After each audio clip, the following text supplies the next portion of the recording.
Hi, everyone. Hello. Good afternoon. You know what? I'm going to say it. Good morning. Because I can. Jen, are you going to get mad at me for saying good morning? I don't get mad about Let's go! it. I'm just saying it's not morning. I know. It's good. It's morning. I mean, it's probably morning somewhere. Hey.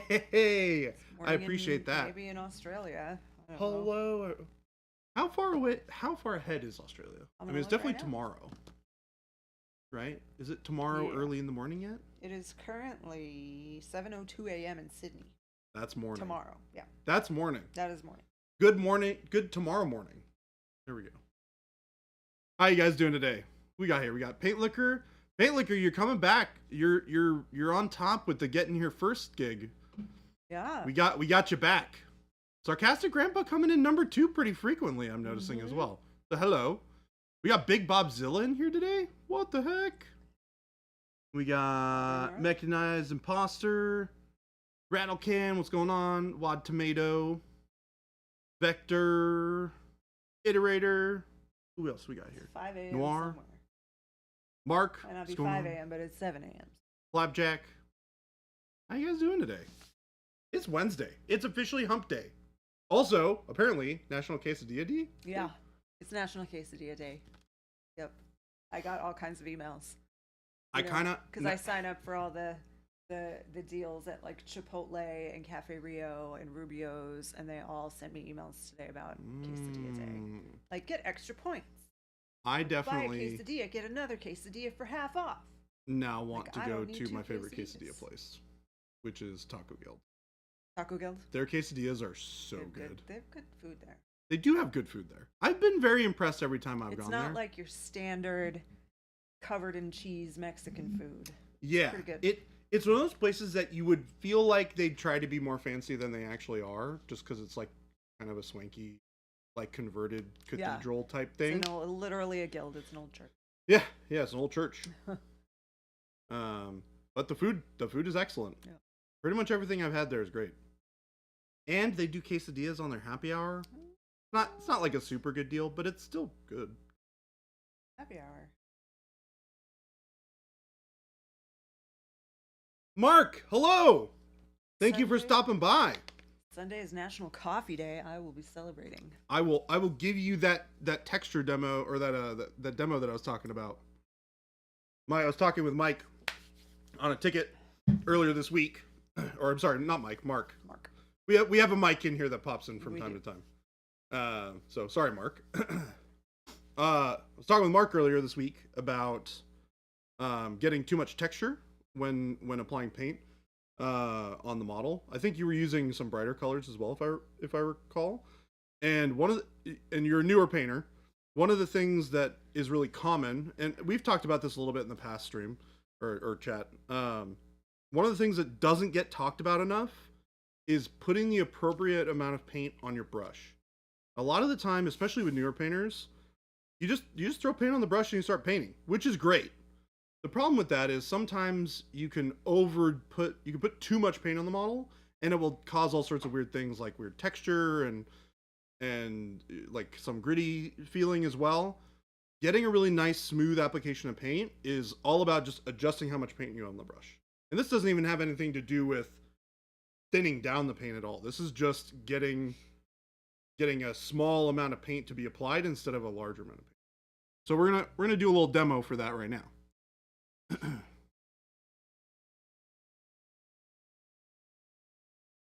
I hope that your week has been going off very well, Mark, and everybody else as well.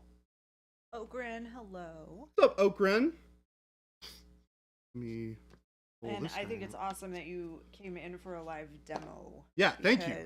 It's great. It really is the best way to have a question answered. That's true. Have a question and show you better than just telling. Anytime we run into issues with like kind of weird texture stuff and things like that, where I can look at a model and I can kind of identify what that is causing it, I always try to get people to join us on stream or to watch the VODs or something like that, because it's so much easier for me to, it's one of those things that gets lost where you're just like, I love to be able to have somebody in person where I can just be like, here's what you're doing. Here's how we can do it better, and you'll get a much better result. So yeah, we love doing this. Are you kidding me? It's like the most relaxing part of my day. aside from the whole sleeping part, that's kind of hard to beat because I'm unconscious, you know. But I'm spilling out my palette here a little bit, getting a fresh sheet so we can do this demo. And Mark, you're welcome here all the time. We stream, like I mentioned, all week, Monday through Friday. Normally, it's not just the two of us. We have Jason here as well. He is the paint wizard.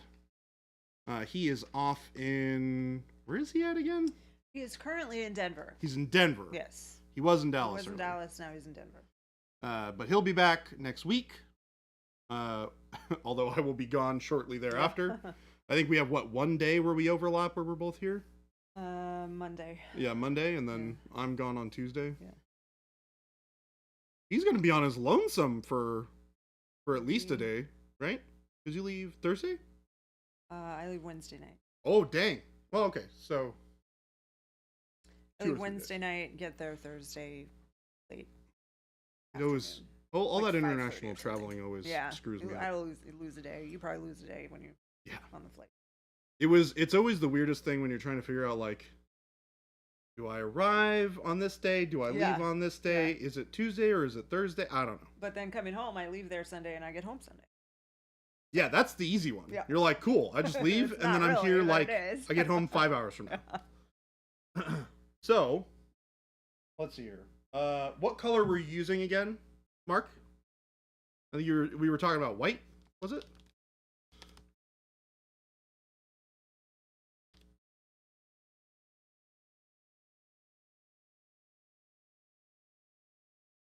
I am not the paint lizard. Frankie, hello. The desert camo short, nice. Excellent. Frankie, I am happy to hear that you are super excited about that camo short. Papa Chicken also commented on the chocolate chip camo tutorial today. Oh, Papa Chicken, thank you. Was Papa Chicken the one who originally asked for it? I think so. I think so. Papa Chicken, was that you?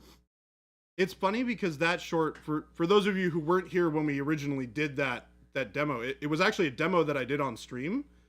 And literally the next week I was like, we should just do this for a short. This would be great. I was going to ask if it had already been planned or if No. It was one of those things where one of those good ideas. I was really happy how that conversation went on stream. And I was like, this is relatively easy to do. Should be something that we can convert into a short. And we were able to make it work. It's one of those things that's it's the most complicated tutorial that we've done in short form. Yeah. Because there's a lot more steps than usual. And I think there is an element of like freehanding, right? That sometimes people are uncomfortable with. Right, absolutely. Like, I don't know what to do. Yeah, exactly. You made it look very easy. Luckily, it's all about just dots and blobs. Yeah. And it's kind of hard to mess them up. Bright shadow flesh and olive flesh. Cool. We're given. Well, let's see here. Do I have... Here, I'll just... Thank you. I'll do it on YouTube. Maybe a follow or a sub on Sounds YouTube? like a follow or a sub. Something happened on YouTube, and we appreciate it. All right, so let me grab bright shadow flesh, or olive flesh, and I'll just use those to paint up this guy's hand so that I can show you how I use those colors without creating any texture. If I can find my olive flesh, it's in here somewhere. That feeling when you need to go organize all your stuff. Olive flesh is 41. You can count from the bottom right up. That's why. I need to get a new bottle. Steal it from Jason. Nobody tell anybody. Don't tell him. He'll figure it out. He won't figure it out. That will he figure it out? Gonna put some on my palette. And then I'm gonna put it back. That way it goes back exactly where it belongs. Okay. Then we have Right shadow flush. Oop. There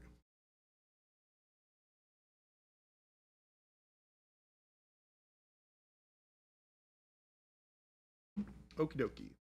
Let me also just get some shadow flush in here because, oh no, I'll use advanced. This is starting. Hello, Panic Bomb. I like this workup a lot. So we're gonna do kind of in the style of how I do the shorts. We're gonna do advanced flush plus shadow flush, shadow flush, shadow flush plus olive flush, and then olive flush.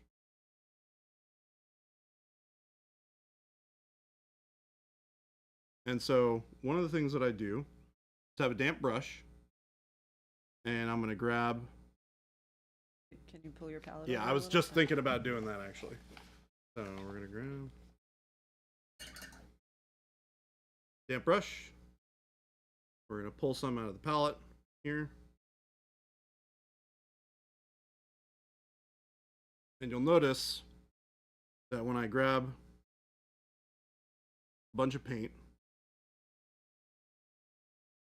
and I put the paint on the model, it can tend to pool a lot as you're adding a little bit much paint. Kind of hard to tell here because it's pretty smooth. But what I like to do is I'll remove the excess paint off of my brush onto my thumb, and that'll give me a much more controlled application of paint. Whereas if I'm not removing it, right, I'm going to get a much larger blob. It's harder to get the thinner applications, right? And when you have this paint, it looks a little less opaque, right? That's okay, because if you use multiple layers, multiple thinner layers, you're gonna build up the opacity from something like this to something like this. The other benefit is it dries a lot faster. You'll notice how this is still super wet. This is already dry. So I can paint on this again right away. So this is the goal, right? Is to get that kind of thin consistency. And we are in Arizona, so it's pretty dry here to begin with. Yeah. So you might have an extra couple minutes depending on where you live for dry time on that thinner layer, but shouldn't be too much more. And then I just like doing small, thin brush strokes onto the model. So. And I'm working that paint around. Notice that I'm not going and adding more paint to the model. I'm using the paint that was on my brush. And I can get the vast majority of this hand painted with just what I had on my brush. And when you paint like this, you'll get a much smoother consistency to the paint that you're applying. Romeo, thank you for the sub. What's up, Romeo? Thank you. Iterator wants to know what you do with all the extra thumb paint. I just let it look pretty. Could you, though, really have just taken less on your brush? A little bit. I mean, because you had sure. Like you were really loading up that brush. I was being a little exaggerated, just it because it wouldn't be that much. Yeah. But they both do. Both Jason and Jordan. I do it too when I paint. Yeah. When I get a chance, use the thumb palette, and it's just there. The tricky thing for like me is I've been doing this so long that my muscle memory just does it the way that I normally do. Yeah. So I have to really exaggerate my motions to get it to not be normal for me. Right. Because the more that you paint like this, the more you will intuitively just do these things. So once you've built up the muscle memory from a long time, small little adjustments you'll just do because you'll know what consistency you're supposed to have when you put paint on the model, and you know what'll work really, really well for you. So the more that you get that consistency, the less you have to think about how much paint you have on your brush. You just kind of do it. It's like riding a bike. When you're first riding a bike, you have to very actively think about all the things that you're doing. But once you've ridden a bike for a long time, you just hop on the thing and start pedaling. You don't think you're thinking about what you're having for breakfast or where you're going, right? You don't think about, I need to make sure that I'm staying upright, centering my balance, and pedaling at the same time to continuously pedal to move myself forward. You don't think about any of that. You just move, right? It's the same thing with painting.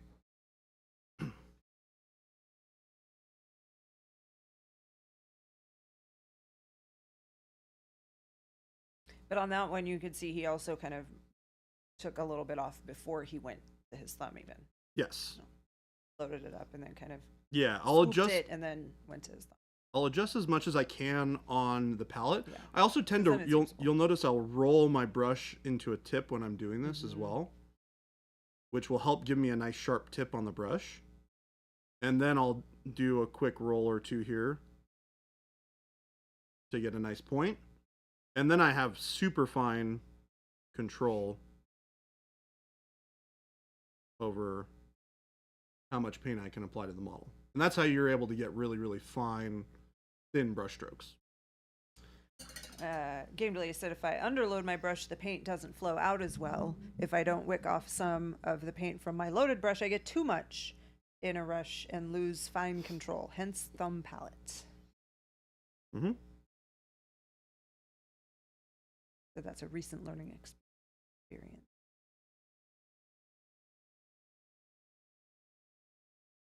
So I'm just going to paint the back of the hand here.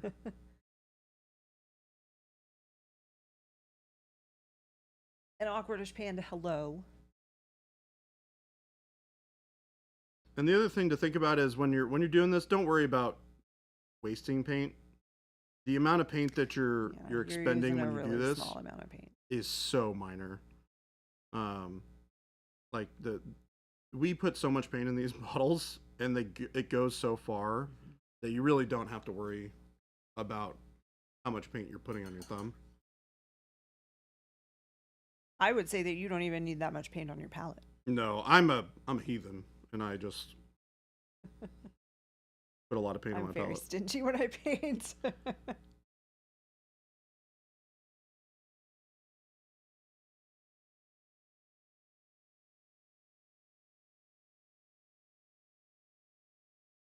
All right, so I think that's pretty good for our initial color. And then when I mix, I try to do the same thing. So I grab a nice little blob, and I grab a nice little blob, and I mix them. And I try to get this as much to 50-50 as I can. 50-50 is really great for when you're mixing, because if you think about every time you mix two colors together, you try to always make it 50-50 as a starting point. You establish this kind of baseline for every mix and collection of colors that you put together, that everything always starts at 50-50, which allows you to really easily discern what your mixes are. Because if I know I used this color, and this color on this recipe, I can figure out based on the shades that I'm looking at, is like, okay, well, when I mix these colors, I started at 50-50. So that's a good starting point for me to use to remix it. And then if it's slightly darker or slightly brighter, I can adjust a little bit either way, depending on where on the model I'm painting. So if it's an area that's a little bit more in shadow, add a little bit more of the first color. If it's a place that's, further up on the highlights, add a little bit more of the brighter color. But I always start 50-50.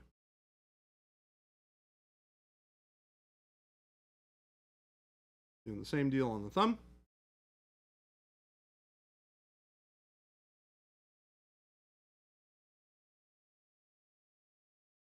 And then the other thing that you're going to notice too, as I'm painting this, with my brush strokes, I'm always pushing the paint towards where the brightest highlight's going to be. So we're starting at the bottom and we're pushing the paint up.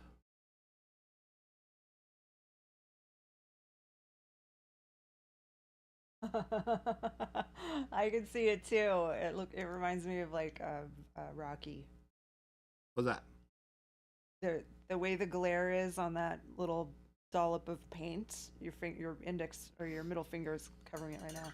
Oh, but there's a glare and it makes it look like a squirrel face. It looks like Rocky the Flying Squirrel from Rocky and Bullwinkle. So yeah, Mark, depending on where you live, right? So when I'm in Arizona, I tend to add more water to my wet palette because it's so dry here. It's hot and it's dry. So I add enough water with the right kind of palette paper. I use Red Grass Games 1.0 palette paper is what I use.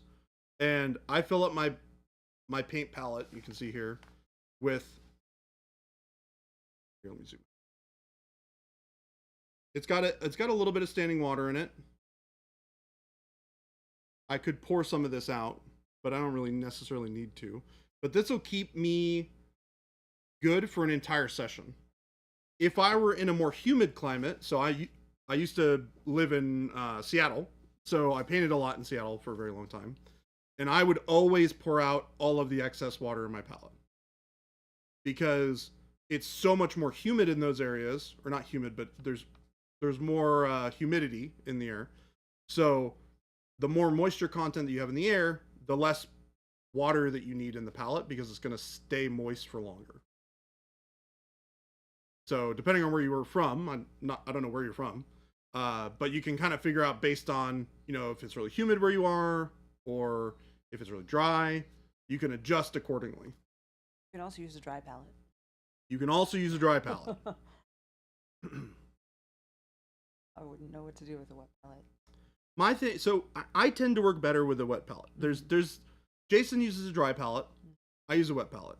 I tend to use a wet palette because I do a lot more mixing than Jason does. Jason tends to paint with one color and then another color. He'll do a little bit of a mixing between colors, but he does very little, like really, really small micro blending of colors. I do a lot of that stuff. So because I do a lot of that stuff, having paint that has even a little bit longer working time is great for me. It works really, really well. So I also have spent a lot of time using a wet palette, so that is just kind of what I'm used to, which is totally fine. Lots of people use dry palettes, and they're great. I can use a dry palette. I just prefer not to. Our paints will work with both. Mm-hmm. Yep. The guy who makes the paint uses a dry palette. Yeah. I learned from him, so therefore I use dry palette. Correct. Well, even though I do a lot of mixing when I do paint, I mix a lot of colors.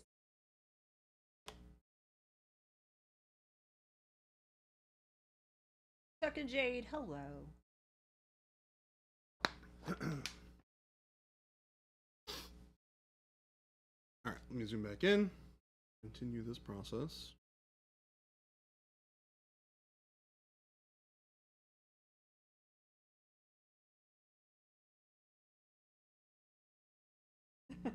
Panic Bomb has a problem with warm brown.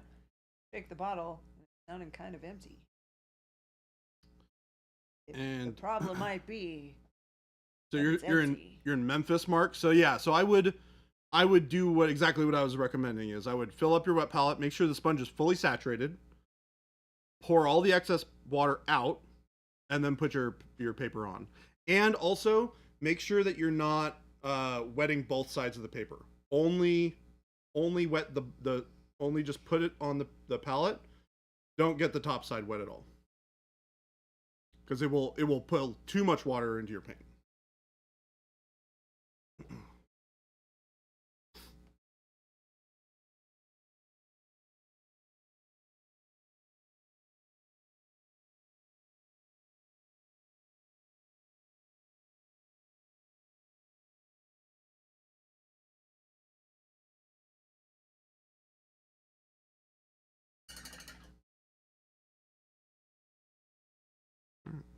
So, what's up, Mo? We're grabbing the bright shadow flush here. We're gonna do that same thing.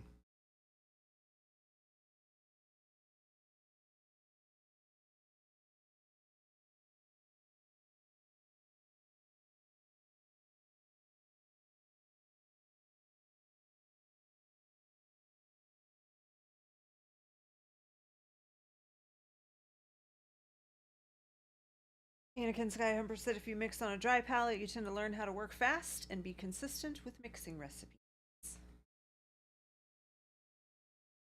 I paint pretty fast. Any horror stories of pets deciding to help out with the palette? I have heard like some. A cat? I've never experienced any. I don't have any pets. Cat's like, oh, I'm a little thirsty. I sensed that there was water in here. I shall drink it. All right. So here's a cool example of where I'm looking at this workup and I'm going, okay, that highlight way too bright. So what I'm going to do is I'm going to go back to my previous step. I'm going to add a little bit more to really quick. T-Schmidt, most likely.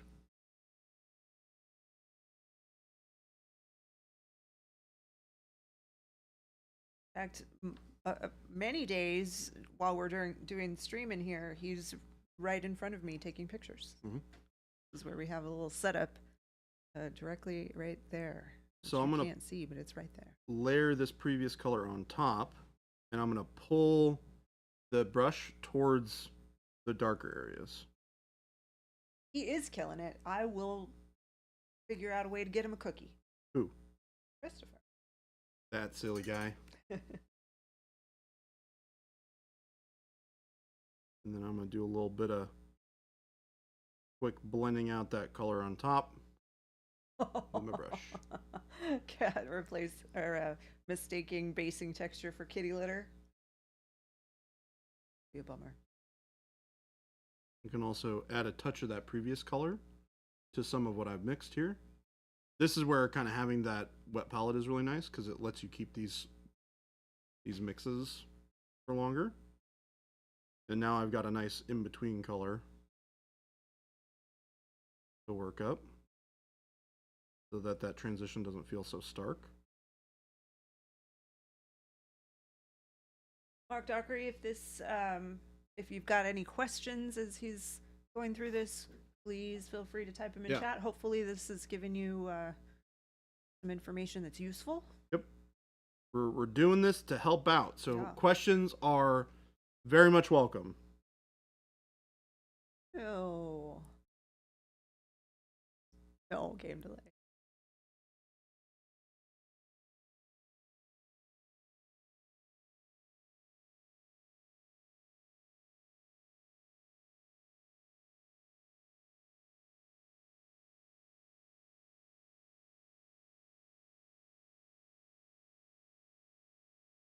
I'm just slowly building this up a little bit at a time. Yeah, of course. I'm happy to help. Literally one of my favorite things to do. I have a lot of knowledge and experience to share with the world, and it is my pleasure to have the opportunity to do so. Thanks for joining our sweet and awesome hobby. Yeah. And buying our stuff. That's pretty awesome too. That too. I can't complain about that. Mo, which brush in particular?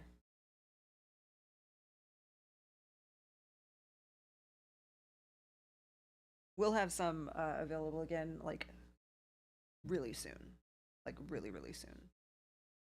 The D100 discontinued.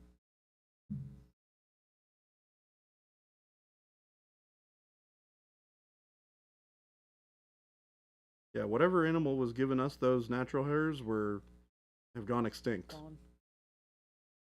Probably a paintbrush.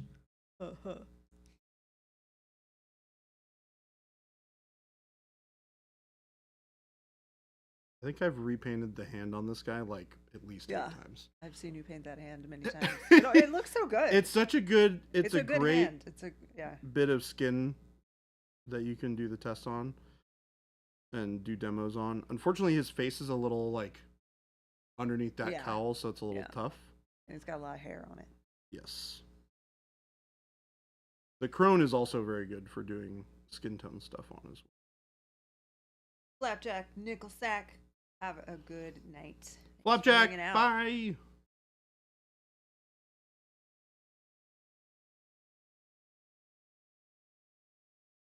Excellent. Awkwardish. Bold titanium white today on stream for a new community member. I think we have another PA convert. Awesome. Thank you. Bold titanium white. Paint that started it all.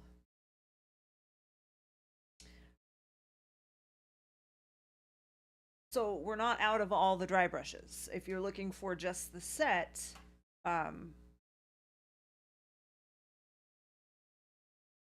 we'll ask Philip. Oh, Mr. Philip, are you here? Paging Dr. Philip. Oh.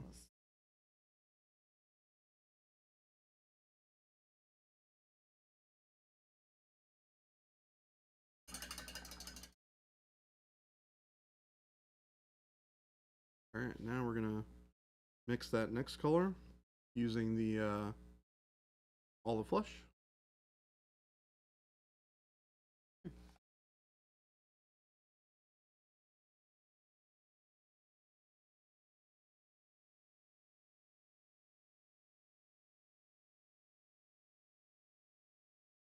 And we're gonna use a lot less of this. Once you kind of get up into this level of brightness for skin, you want to be really kind of reserved with how much you add. A little bit goes a long way. Because if you think about it, we're kind of getting into that level of bright reflective parts of your skin.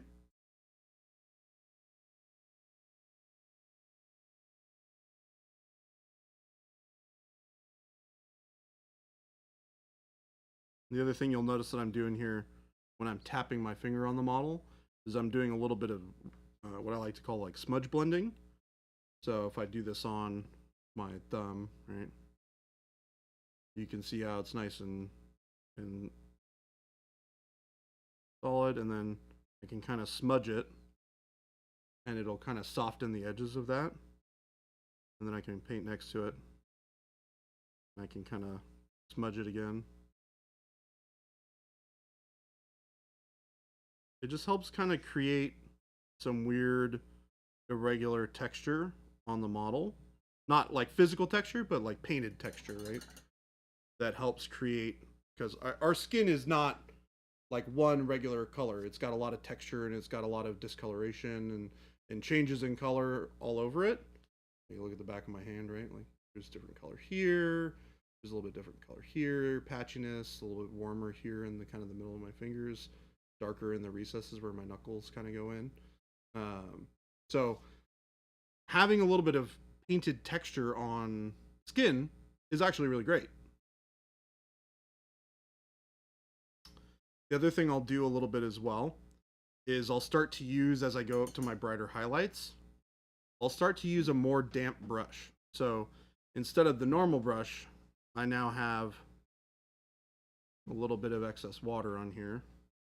And what this does is it thins out the paint just a little bit so that I can get a little bit less opacity and I get a little bit more transparency. So it'll show a little bit more of the things that I'm painting underneath so that I can get nice, more smooth blends.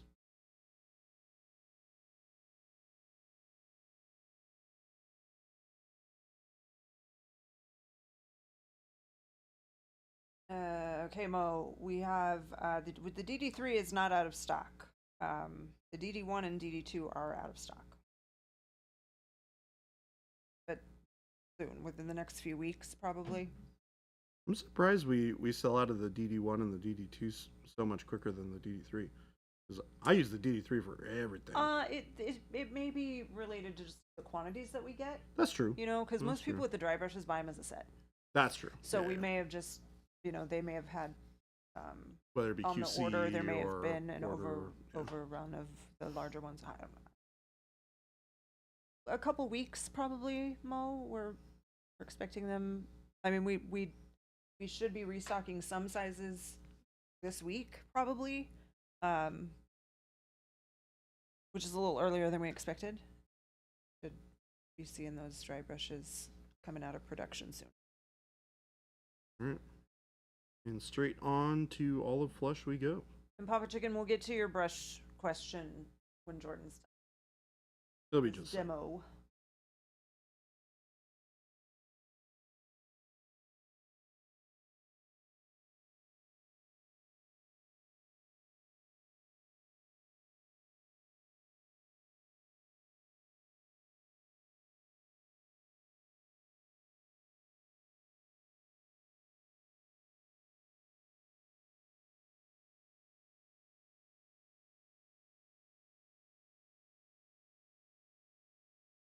cool. I think that's a pretty good stopping point. I think that covers a really good selection of all the steps on how I would use the right amount of paint. I'd mix a little bit of water into the paint using a slightly more damp brush than normal, as well as how to do some effective mixing.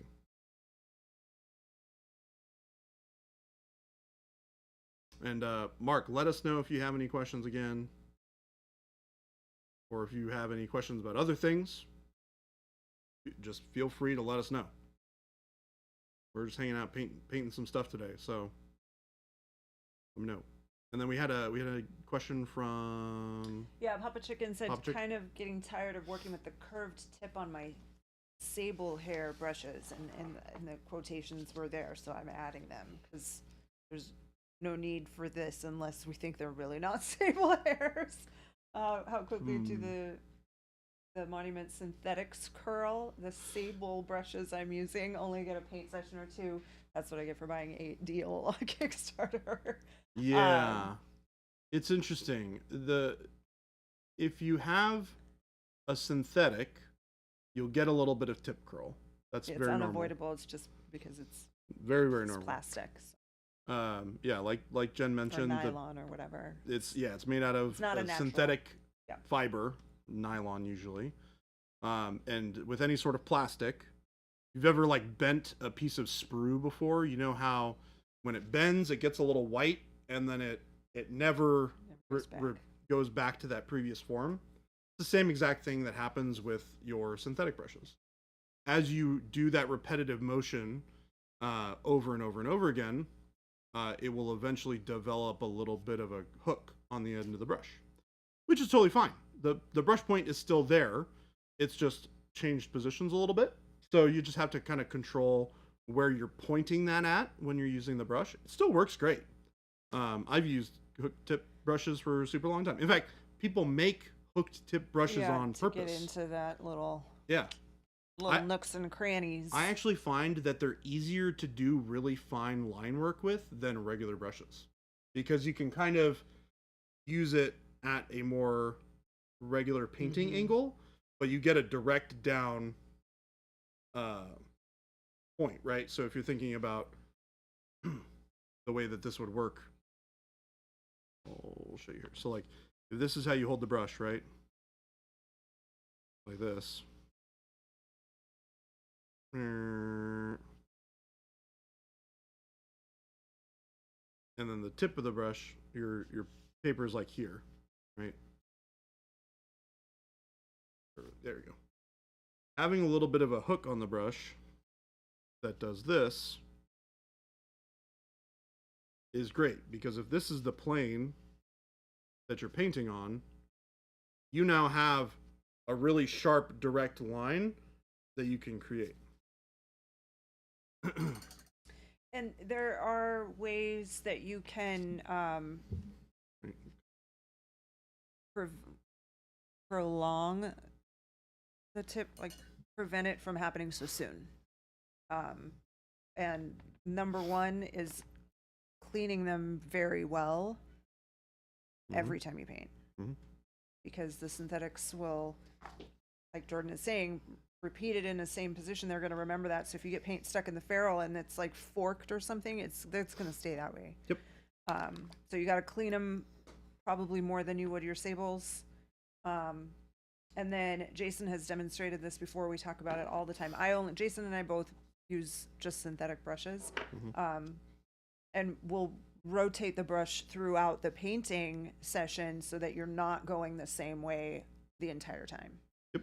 So the easiest way to think about it is like every time you go to your palette, you just roll your brush just a little bit so that instead of just one direction, you're going this way, then you're going this way, then you're going this way. And that way it'll evenly distribute that pressure all the way around.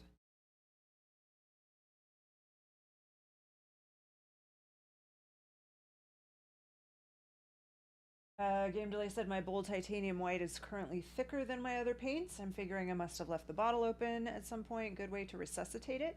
How long ago did you buy it, first of all? That's a great question. Chuck, in today's episode of Adventures in Machine Shops, I was casually authorized to spend $127,000. Whoa, that sounds like fun. Did you go on a shopping spree? I would have gone on a shopping spree.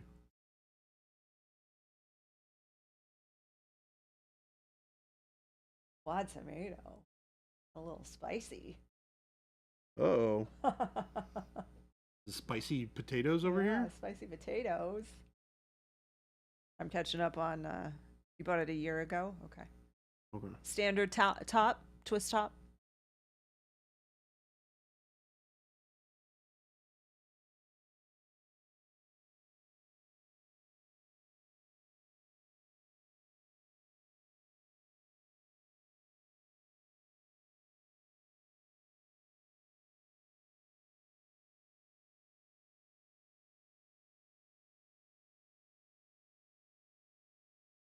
The other thing that happens as well is if you use the paint a lot, it will get exposed to more air than it would if it's just sitting in the bottle, right? So for example, I have had paints like my old bottle of coal black that I had here in the studio was thicker than my bottle that I had at home because I used it all the time. My bottle at home, I don't paint as much at home, and I don't use as much of the coal black at home. So the bottle that I had was more of like what you would get exactly right out of the bottle from a fresh bottle. But we use these bottles and we paint with them every day, so they get opened at least once or twice a day. So that's more airflow coming in and out of it. And it'll still last for a super long time. It just gets a little thicker. Is there anything that can be done about it, like more shaking? Or... So I would not. So shaking isn't going to help because the curing process already started. So it's already thicker. It's not that there's anything that's not mixed in the bottle. Yeah. The total viscosity of the paint inside the bottle has just gotten thicker. Okay. So what you can do is you can put it on your palette and then you can thin it down to what you would normally see. Yeah. That's what I do with paints that I have that are a little bit thicker than normal. Squeeze it out a little thick and then add some. Yeah. Yeah. You just add a little bit more water to your brush than you would normally add. Yeah. And you'll know what the right consistency is because obviously you notice that there's a difference. You notice what it's supposed to be. Yeah, so you know what it's supposed to feel like. Yeah. So that's definitely sounds much better than adding something into the bottle. Yeah, you don't want to add any foreign elements to the bottle, to the mixture in the bottle, because they are designed specifically to have that chemical makeup in them. Yep. And anytime you disrupt that, it's going to cause other weird stuff to potentially happen to it that you would not want to have happen. So I would never recommend adding any sort of anything to your bottle other than what belongs in there in the first place. That is a good PSA. Yeah. It does get a little thick. You can thin it on the palette. Ruh-roh. What is up with this? Ooh, bad Every days. day, likely harassers trying to get us to buy few. You guys are cool enough. We don't need paid versions of you guys. People who does.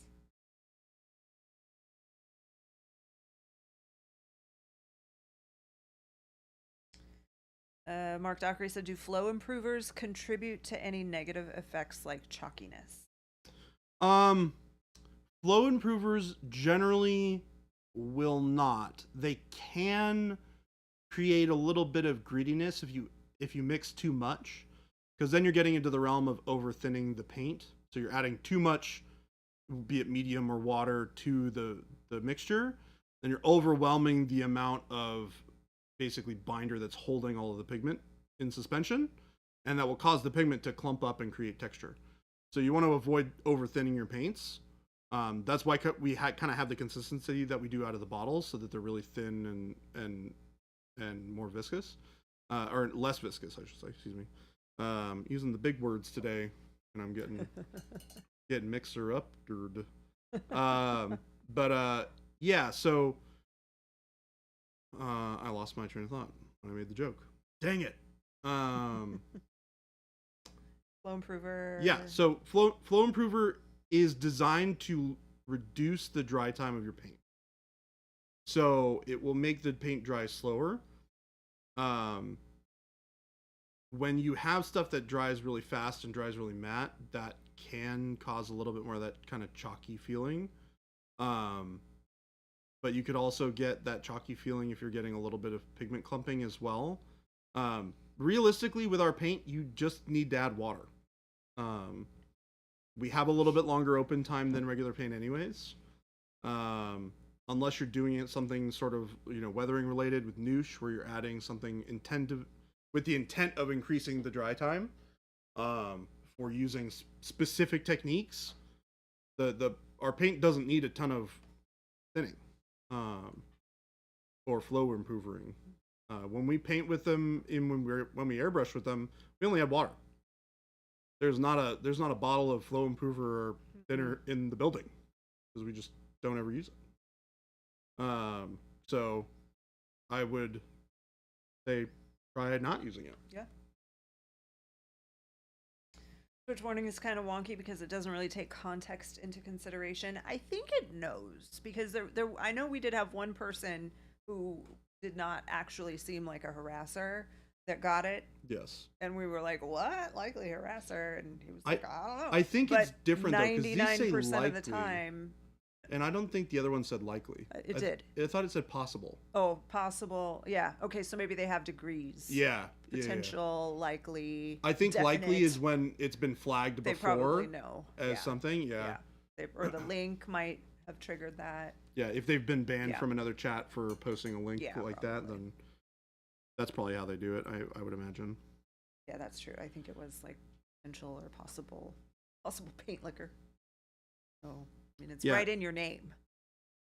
Mark, one of the whole kind of core tenets of the paint that we make is we want to have you spend less time on the palette making the paint work for you.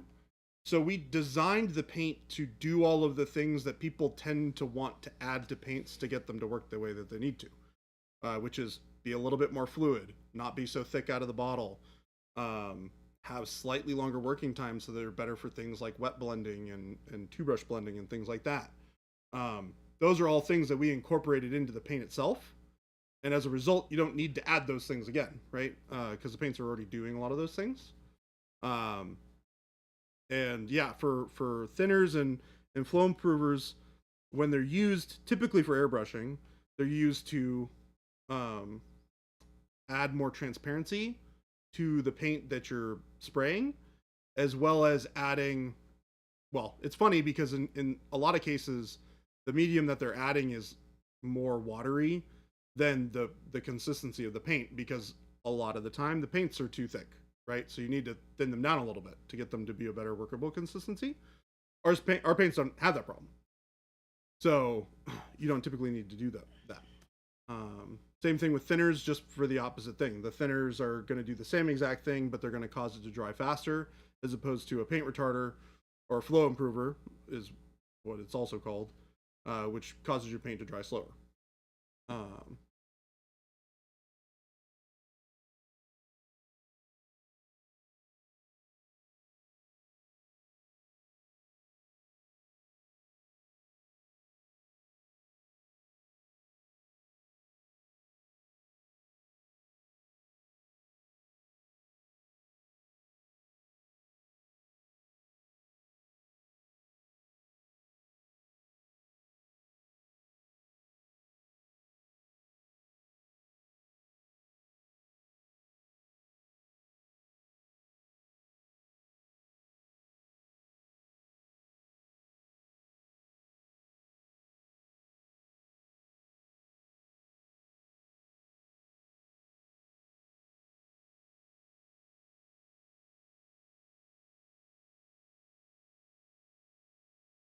Goopster, not yet.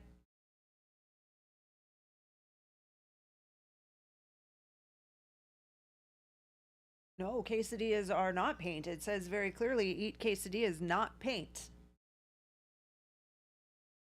Do we have a paint called quesadilla? Nope.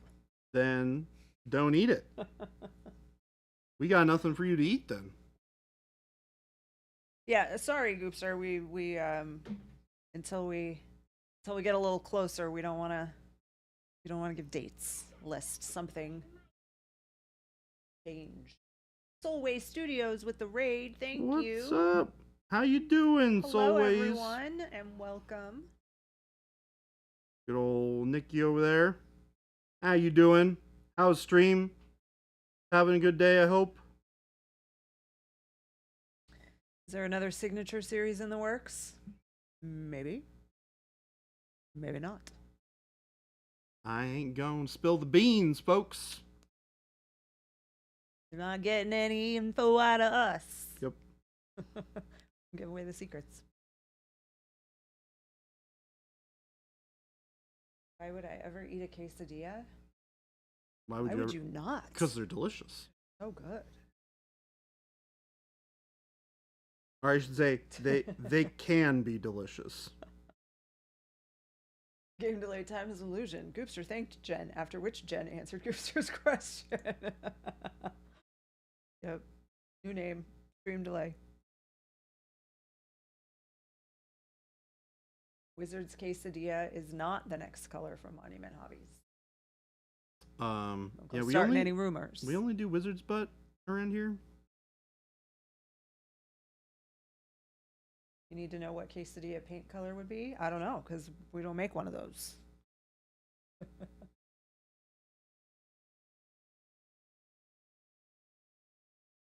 I like paint and I like quesadillas. Seems like a match made in heaven. I'd pay an extra $2 for a dollop of bold titanium white and bright yellow green. I don't think that would be the best way to spend your money.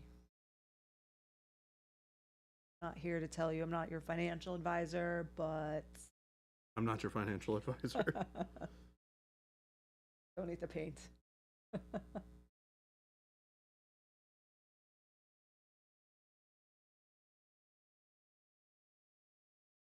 So it's been a tricky couple of months, but hanging in there. Well, we're glad to hear that. Things level out for you. Life has a way of balancing out eventually, which is good. So just roll with the punches while you can. Namer McNamison. Yes. Gotta convince Jenny to come up with quesadilla paint color. You just know who it is. Listen. I'm the only Jenny around here.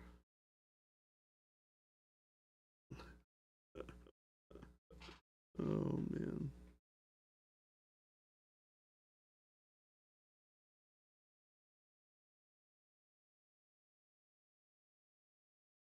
We only do Wizards, but around here is not the best way to answer a question. Hey, hey, get your head out of the gutter. If you eat too much hot sauce on your quesadilla, you can get Wizard's butt. Look, I'm giving very wholesome remarks over here. A Wizard's butt texture trainer would be fun. Oh my gosh. Gabe put it on the whiteboard.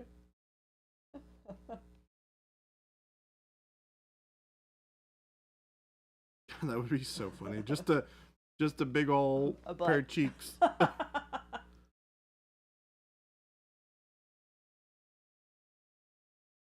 Now here's the question, Jen. If we do a Wizard's Butt texture trainer, yeah, do we do the thing that everybody wants us to do, which is to make a butt? Or do we make a texture trainer that has a relief of a bottle of Wizard's Butt on it just to make fun of everybody? Oh, I like that idea. Ever wanted to paint a bottle of Pro Acryl?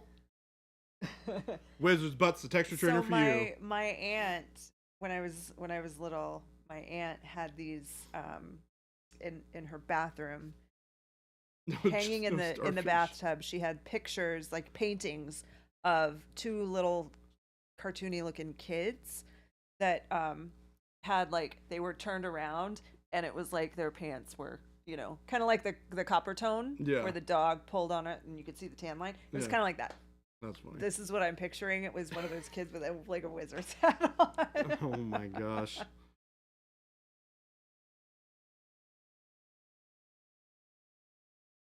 Have three, Paint Liquors is basically saying the same thing. Three wizards looking back like a pinup. Yes. Buttception. Buttception. Whatever we do, it will be appropriate for all comers. Yes.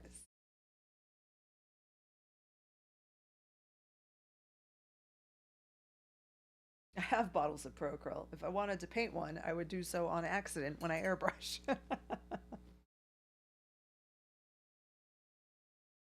Core memory unlocked. Your grandma had the painting too. It's so crazy. So Lord, so funny. I think it was like a 17 70s thing. If you have not seen some of our amazingly awesome texture trainers, let me show you what they are. We have a really fun collection of they're half busts, right? So you got the hunter right here. Resin printed. They're 3D printed resin busts or half busts. We call them our texture trainers. And they are designed for you to have a lot of different types of textures that you can test out. Lots of fun new recipes on.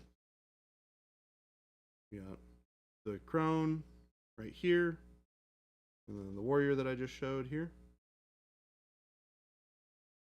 And then we have the salamander, which is floating around here somewhere. I don't think I have one over here yet. Jason's got it. Or it might be over there. But salamander's just a little dragon guy. You would have seen him if you saw the scales short and the fire short. We did.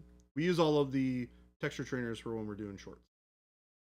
So yeah, it's really cool. If you like dragons, you'll like that guy. Mark Dockery. Crone skin looks awesome. Thank you. It does. It's a really cool color. This was something that I did as a workup for our most recent long form video, where we talk about our transparent paints and how to use them. Did a quick sketch over the zenithal highlight with our green transparent. And then I went back over it to show what a couple of other steps you can do to make it go from being just glazed over to being done. So, are we possibly someday getting a bold sense of humor brush holder so we can paint ourselves?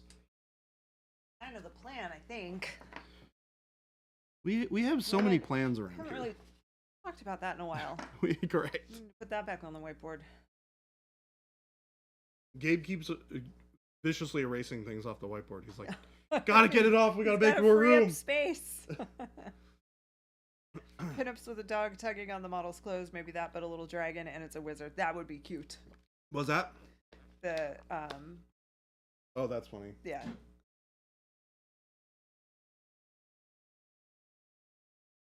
A little dragon and little it's a wizard. dragon.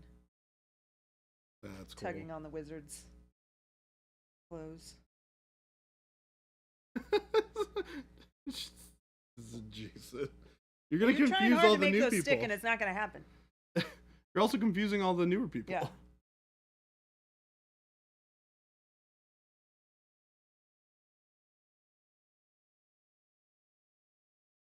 The tricky thing, though, Papa Chicken, is that there are only two colors of wizard's butt, and very few people have either. They are very special.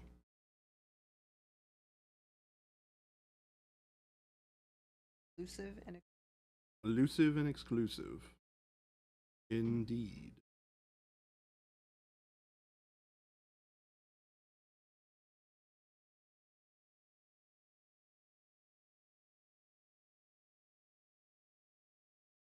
You don't say, Baby J. Indeed. That would require a lot more wizard's butt. There aren't enough people who have those. Oh, they have to mix their own wizard's butt? But without actually seeing the real color, that would be different. I'm gonna get something to eat, maybe a quesadilla. Thank you guys so much for the help and advice. I will definitely be back in the future. Thank you so much, Mark. Thank you for coming in and utilizing Baby J's wisdom. Yes. Thank you very much for hanging out. It was great to be able to chat with you.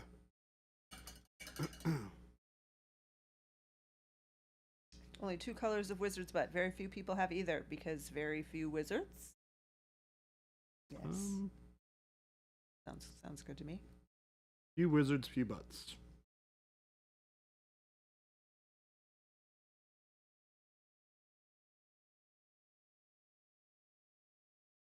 The real question though is what the bleep color is wizard's butt anyway? That is the joke.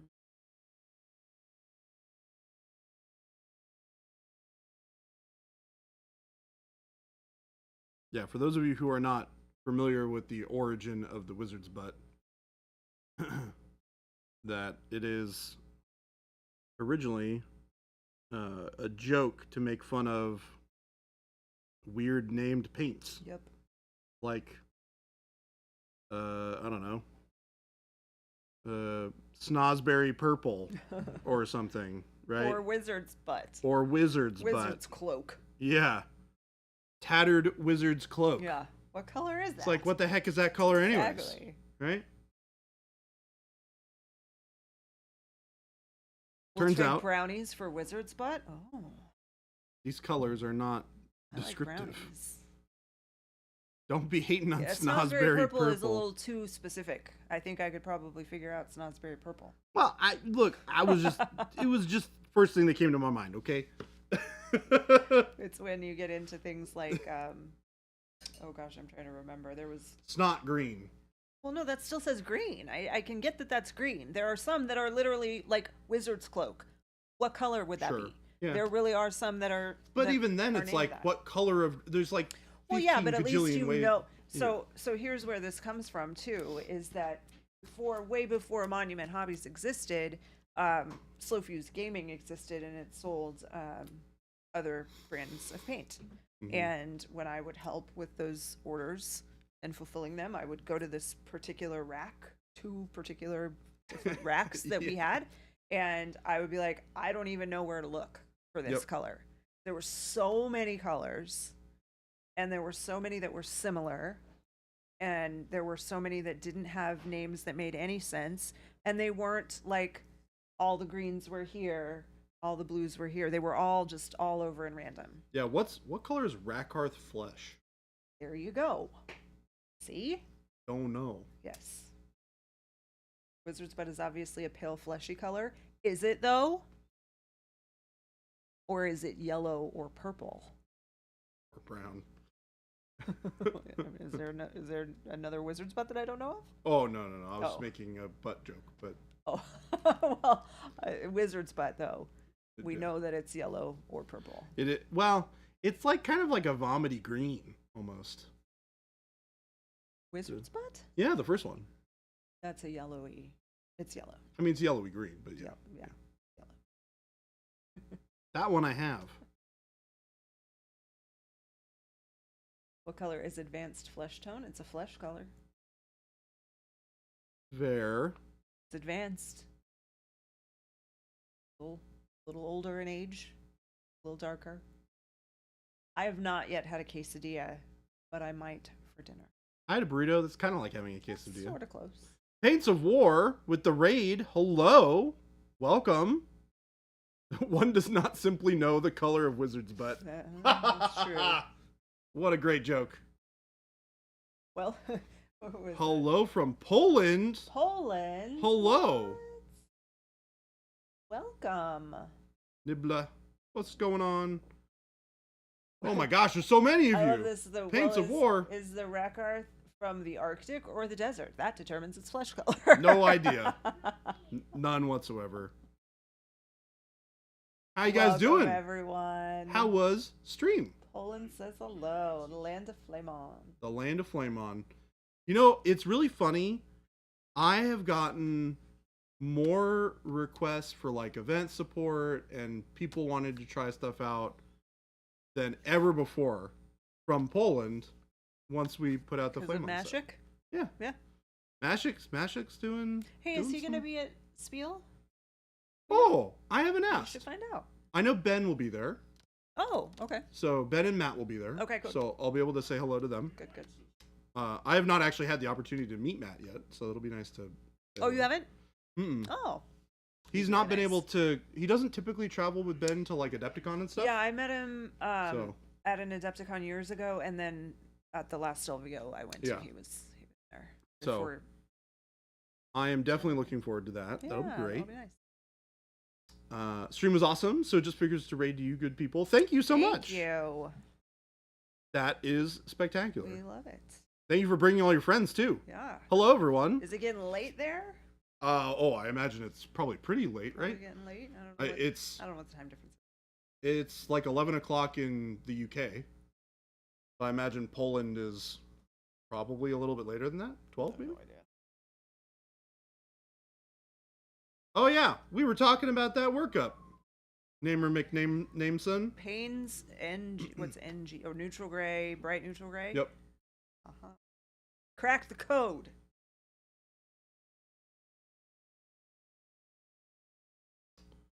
Cloth Still waiting for workup. Flame on Set to be available in Poland. PK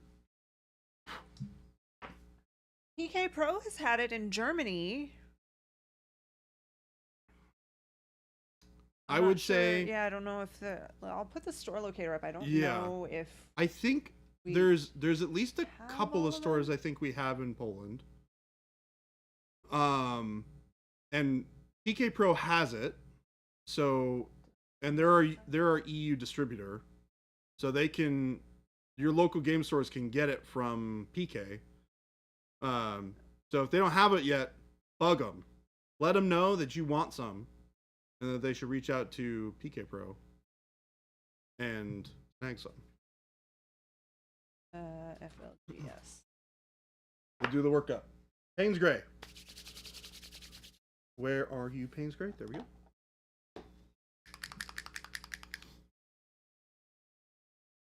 Yeah, caramel is one of my favorite. Caramel brown is one of my favorite colors out of that set.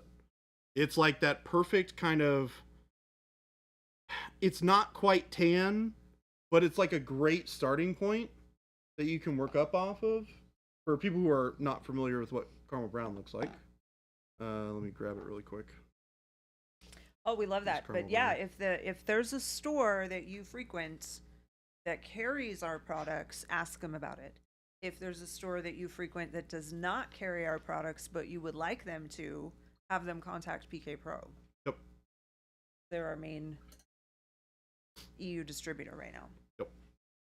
Yeah, they facilitate getting all that stuff out to the local stores. And whatever you do, don't trust anyone in this chat named Paint Liquor when they talk about what tastes good or what things taste like.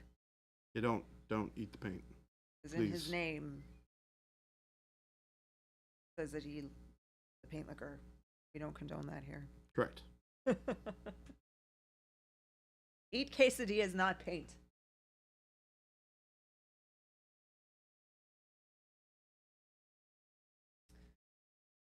If you're a trustworthy source, you don't just usually volunteer that information. People just know.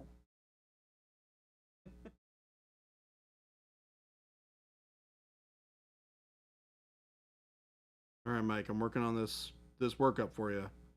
You got Payne's Gray. Notice how great that coverage is over that kind of teal metallic that we made.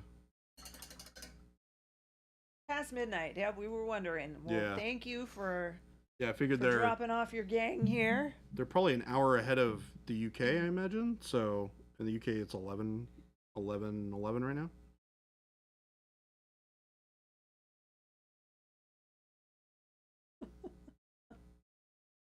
Maybe 2 hours past, or no.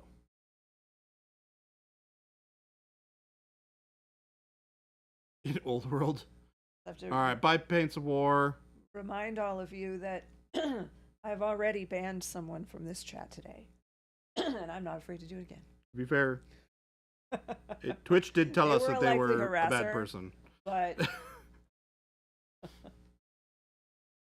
spreading false information about the whether or not you should eat paint. Don't condone that. Queso yellow or nacho yellow for your quesadilla. Again, don't eat the paint. I would say yellow.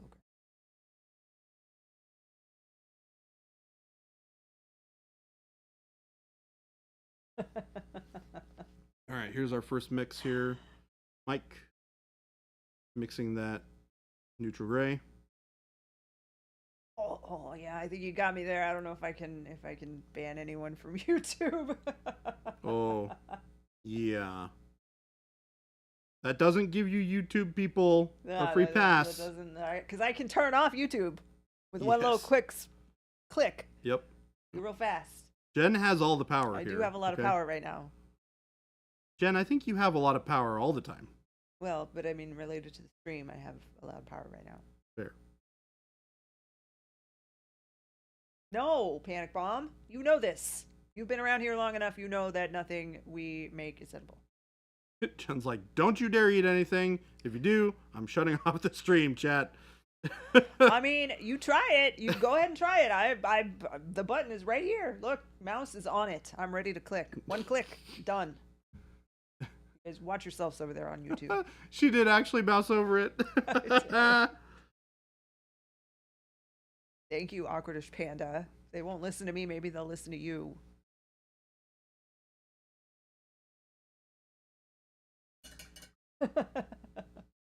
Don't ruin this for me, neighbor.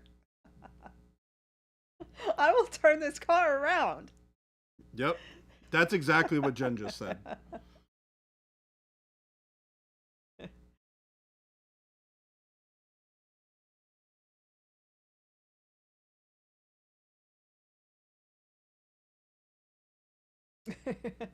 See? Mike? Slightly brighter gray now. Make people say this is why we can't have nice things. All right, good. Awkwardish Panda, thank you. You have more influence than I do. Mike's a well-behaved kind of guy. What? Have you met him? Technically, yes. Technically, no. Hard to say.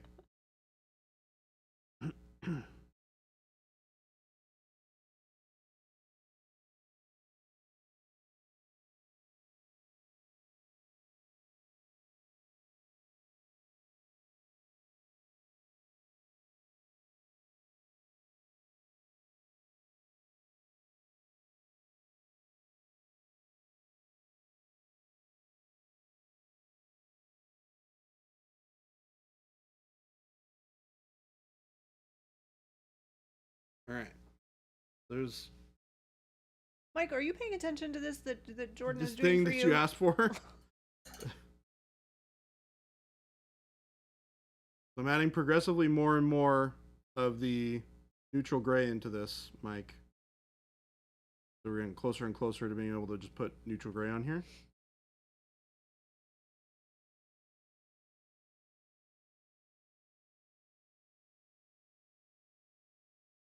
So the way I start is I start with just the base coat of the neutral gray, or the Payne's gray rather, and then we go add 50%, do the 50% mix, paint that on, and then I go, okay, it needs to be a little bit brighter, so I go add a little bit more of the. So the way that I discern it, right, is I go, okay, this is what the 50-50 mix looks like, and then I add more of the neutral gray until I can discern a difference. If I can see that it visually looks different than the previous mix, I use that. And then usually once you do that step, you can just do direct neutral gray. It kind of depends on what color, like how bright the next color is in the step, right? Because you don't want to do huge jumps in value. Otherwise, you're going to have to spend forever blending it back down, or it's going to look really harsh for your highlights. Now, you can kind of get away with it if you're doing like really super Um, like if you're just doing a bunch of like tabletop stuff and you're just doing really quick blends. But you can see how much variation we get out of just me working up to the neutral gray. Lord 17C said it looks more dark blue to me than gray. Payne's gray is very blue. Gray. Yeah, it's very, very blue. But if you're still seeing it as blue, it might just be difference in your monitor because it's definitely gray. Chuck said they're starting the pre-work on Christmas baking. What? How many employees at Monument Hobbies want to be sure we send enough? What? I'm already excited. As of today, we have 26.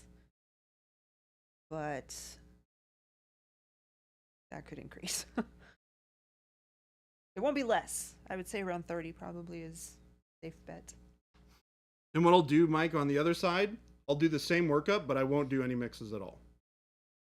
So I'll just do the 50-50, 1-for-1, 50-50, 1-for-1 that I would normally do. And you can see how different it will look between the two. Mesbig minus Turith cloth. I feel like you bumped your keyboard, like you just smashed it, and whatever letters came out, that's what you went with. What does that mean, Jordan? Oh, I understand. So this is for your the gray on the Minas Tirith warriors. Ah, can you do me a favor, Jen? Yes. Can you pull up a photo of a Knight of Minas Tirith? No. And he typed Minas Tirith correct. Okay. Yeah.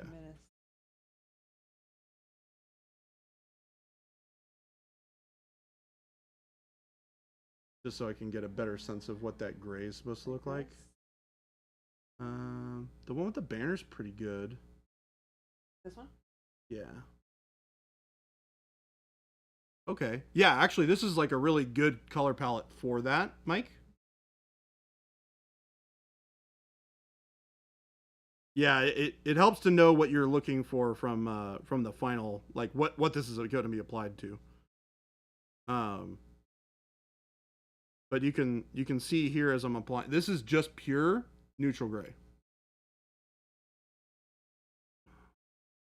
So going any brighter than this is honestly probably too bright.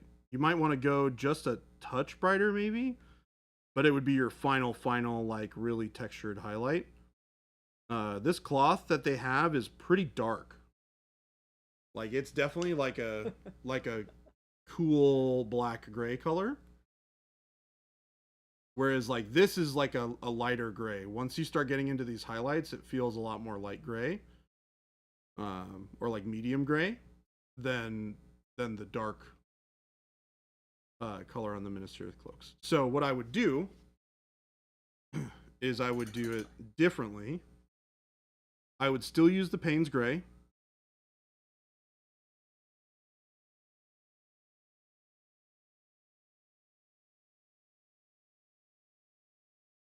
But I would think of Payne's gray as your midtone. So you're actually going to want to shade this back down with some black.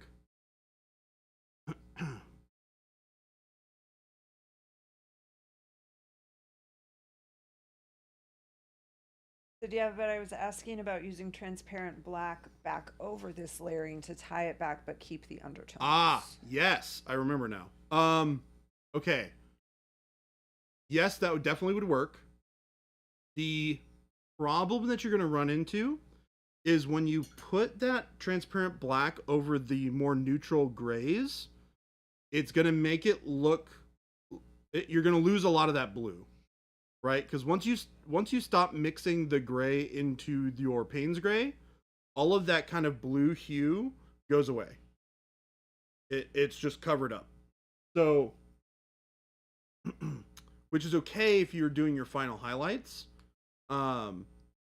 But what I would probably do is I would shade with the transparent black and end with your kind of like neutrally gray highlights as your like brightest highlight. So I'll kind of do exactly the workup that we were talking about here.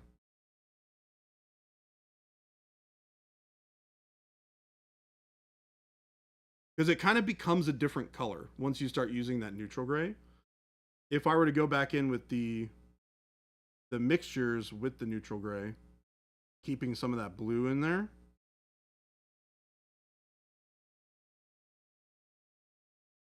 it feels a lot more cohesive. So if I pull some of this back over that neutral gray,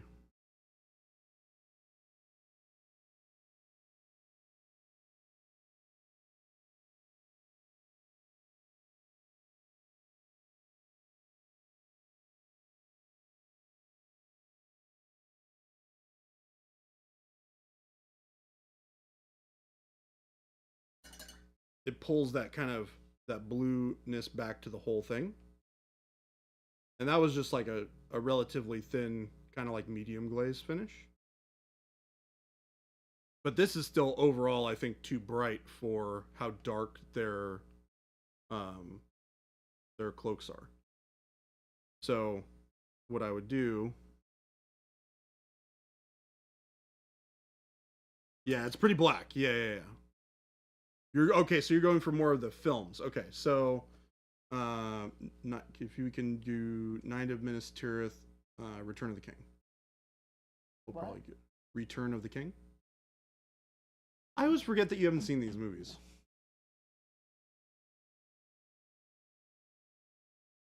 Of course, it still pulls up. Let's see here.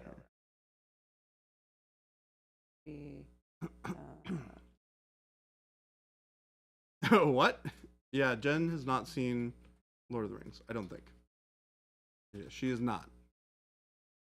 She's not ashamed of it. It's really not Jen's preference for the kind of stuff that she enjoys to read or watch. It is only. Huh? It's only giving miniatures. Yeah, it's so weird. Yeah.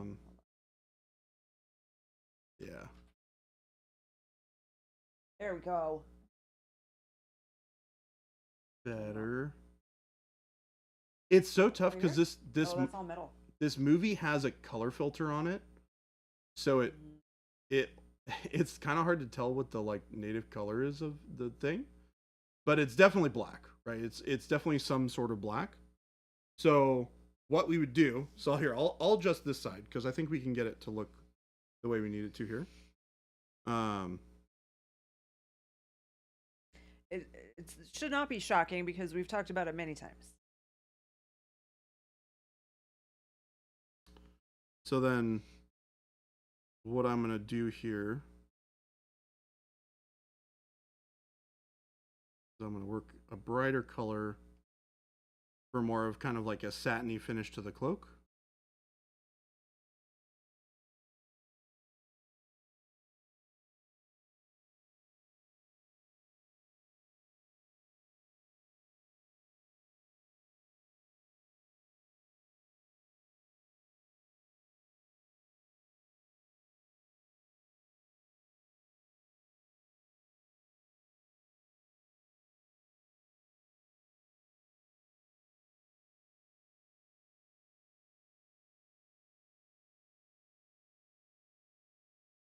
Put some areas where the scratches are going to be at.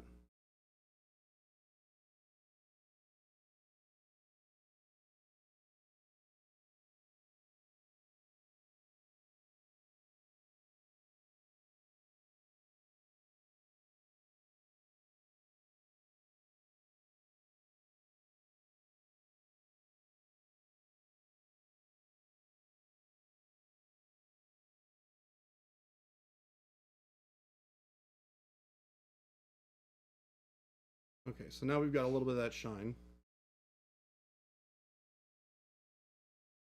That neutral or bright neutral? This is adding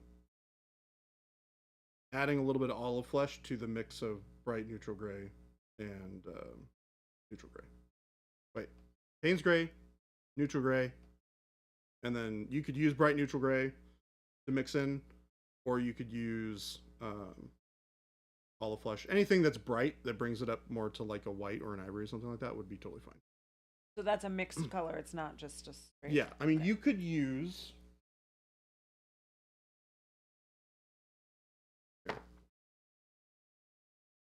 Do I have a better color? That's in the right value range that we need. So your closest colors are going to be gray blue or white blue. So if we're gonna simplify this a little bit,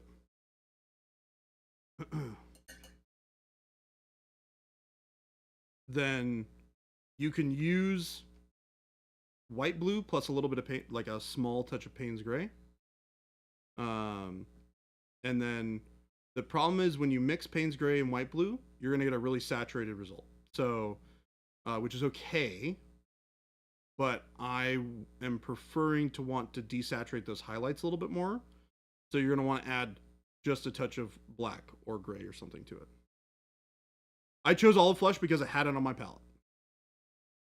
This is one of those things where I'm using a bright neutral, like generally neutral bright color that's like off-white or white or something like that. And I'm using it in such small amounts that the hue difference is not going to change because the majority of the color is coming from the Payne's gray or something else. I'm only looking to add value.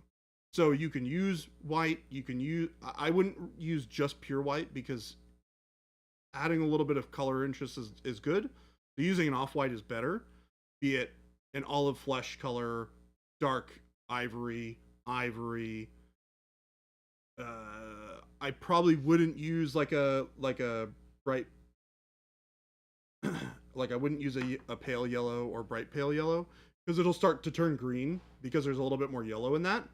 But something that's a lot more neutral, you're using so little of it that the difference between mixing an ivory in and mixing an olive flesh into the mix is your eye will not be able to tell the difference because there's so much of that Payne's gray in the mixture and so much gray in the mixture that you're going to lose all of that like color that the other one is bringing. It's not going to do enough to change the hue discernibly.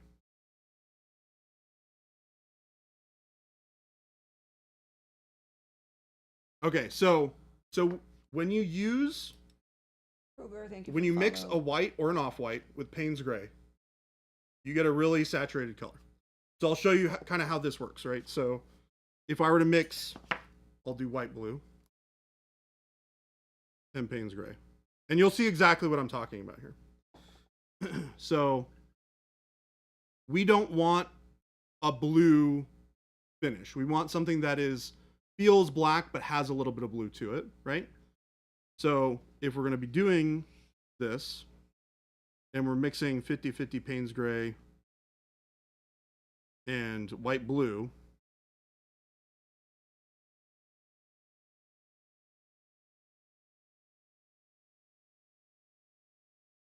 we get this color, which is pretty blue. Definitely blue. It's definitely blue. Whereas it's like a gray blue, but if we add a touch of gray,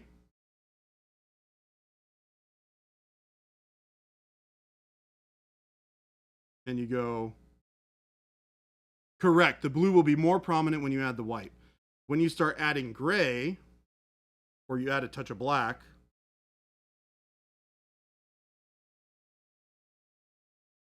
you can see the difference there, right? Now it's a blue-gray instead of a blue that is a little bit gray, right?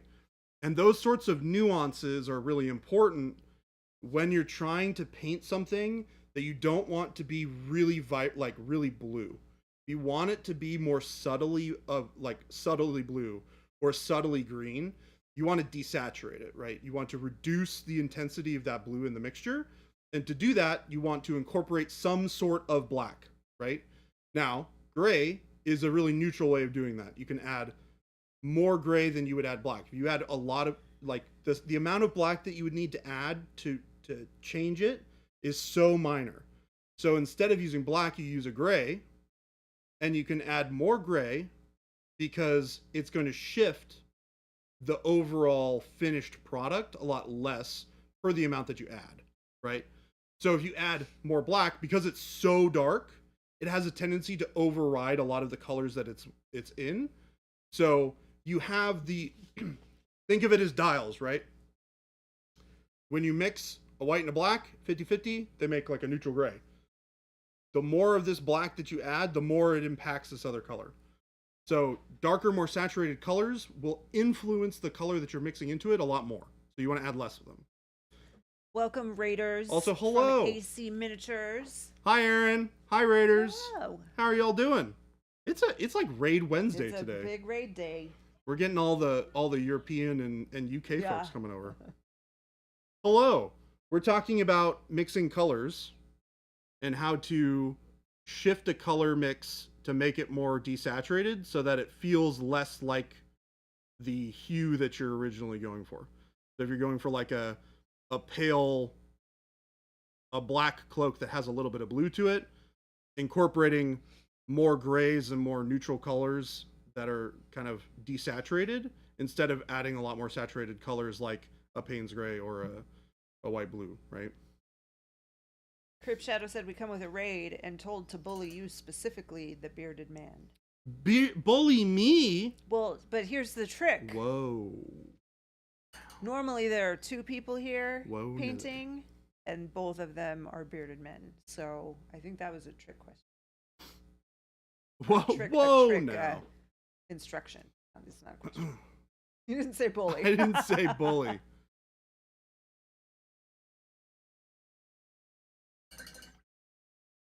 All right, so let me get my transparent black. He's a big boy. He can take it. I am an adult. I can handle it. He's grown up. Contrary to popular belief, I am an adult. Even though my nickname is baby related. Just saying. Carter is not here. He's not been summoned today. No such person. Also, yes. Don't know who you're talking about. Christopher. And I do. Oh, got it. Yep. But I don't. Jen was being subtle and I was being dumb. Got it. All right. But he does. He does. Does he right now have a beard? I don't remember. I've literally seen him so often that today. It's like you don't think about it. I think he does. All right, I think so he we're recently shaved just to the mustache, but now introducing the glaze of black transparent. This is the first one that we're doing. And we're doing this pretty light. Create a transparent black, or do you have to buy a specific dye? We make a transparent black. Yeah. We have a product called transparent black. Transparent black is a product that we make. Here, see. Do. Transparent black.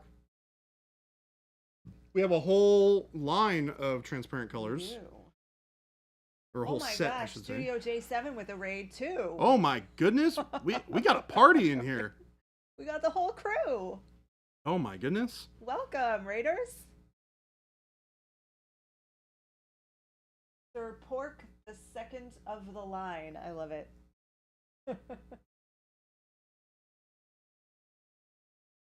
AC Miniatures taking off. Thank you for the raid. Dropping off your crew. Bye, Aaron. We'll take good care of them.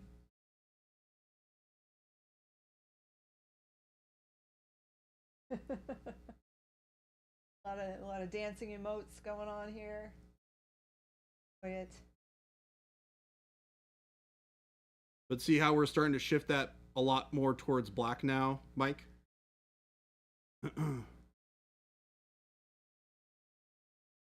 Jordan, you want to give a quick rundown of the demo you've been doing here?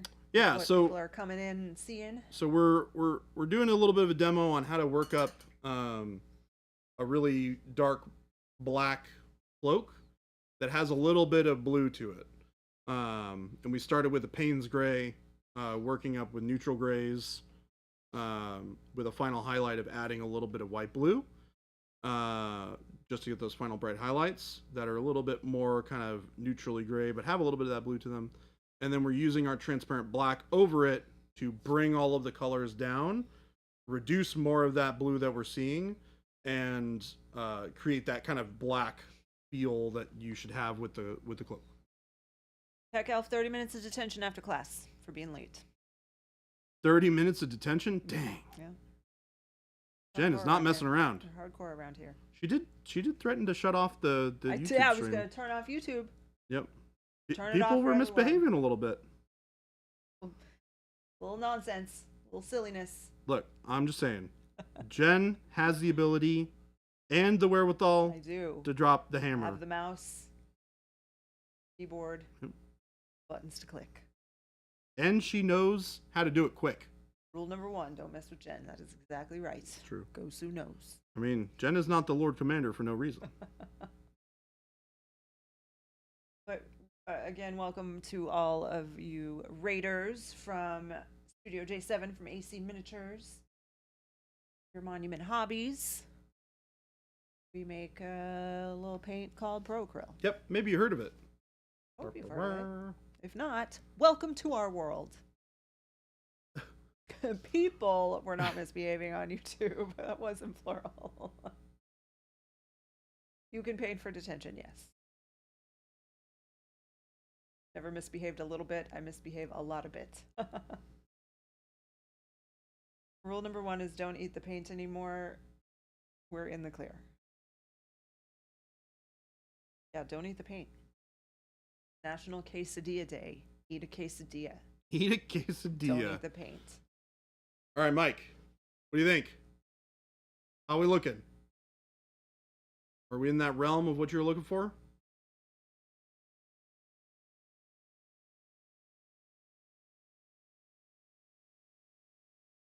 This has a lot more of that feel of like a black cloak. One of the interesting things about black is, like white, you're not actually painting black most of the time. Like even when you see, white is not white. Like if you were to hold a what it would be traditionally considered a black cloak in your hands, it would be a really dark gray. It's the same reason like our coal black looks a little bit gray, because it's not a shiny material. Like fabric is by nature a relatively, for the most part, matte material. It has obviously some different fabrics are more shiny than others. Sure, you have like your satins satin. or your silks and things like that, right? But like typically what cloaks are made out of, right, generally are not super shiny, for the most part. Unless it's fancy. Unless it's fancy. But this is interesting, right? So this is where you go, okay, cool. So maybe all of my line troop guys are going to have more of like a woven cloak, or like a less fancy cloak. And then all of your characters have a more satiny, like really nice ornate cloak, maybe with some gold threading and things like that. That's where you can incorporate a little bit more shine. So that's where you're going to see less gray, because your highlights are going to be smaller. They're going to be a stronger transition from the direct black to your gray color. Cheap Nate, it is really National Quesadilla Day. Not just in Arizona, in the whole nation. Banks are open, though. The banks are open, though. There was still mail today. Figure out what 2 signature series to get so you can fill the last 12 spots in your Go Bag Evo. What do you got so far? Yeah. Do you have any yet? Remember, Sarcastic Grandpa, you can also build your own bundle. Correct. Mix and match singles and create your own dream sets for those last 12 colors. Right? I know. Everybody's dinner plan's taken care of. Go eat a quesadilla. I had a burrito for lunch. I'm not sure that I'm really on board for the whole quesadilla thing for dinner. I had Chipotle yesterday. Not that I get a quesadilla there, but it's kind of the same thing. It's again quesadilla adjacent. It is quesadilla adjacent. It is not quesadilla adjacent though. I definitely said adjacent and thought I might have said Jason for a second. And I was like, those words are the same. Deal with it and buck up. Get a quesadilla.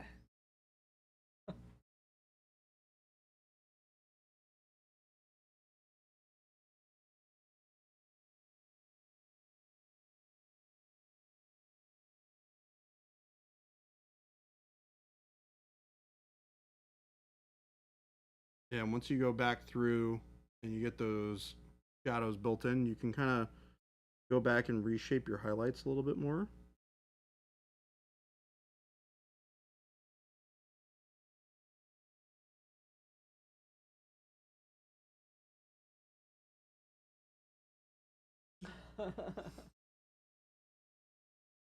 You know, I think that looks way better.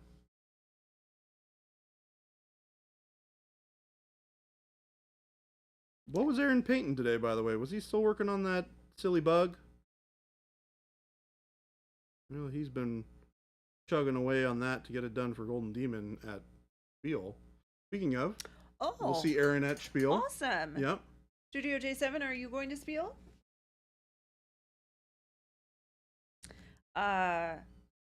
Kruger said your hands are really calm. Mine shake a lot when I paint. So we actually were talking about this yesterday too. There are a few things that you can do. First of all, Jordan is standing. Both of our painting stations are standing height, so it's taller. He'll brace his forearms on the desk. See how I brace my forearms on the desk and I'm leaning on them, so it's really stable.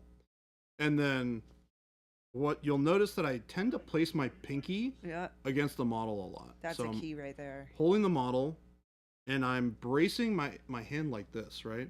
So this is all just rock solid. So I'm basically pivoting off of this pinky, and it super stabilizes my hand. Game delay. Have a good night. And then most of my motion is moving like this or moving like this, right? And then I pivot around the pinky.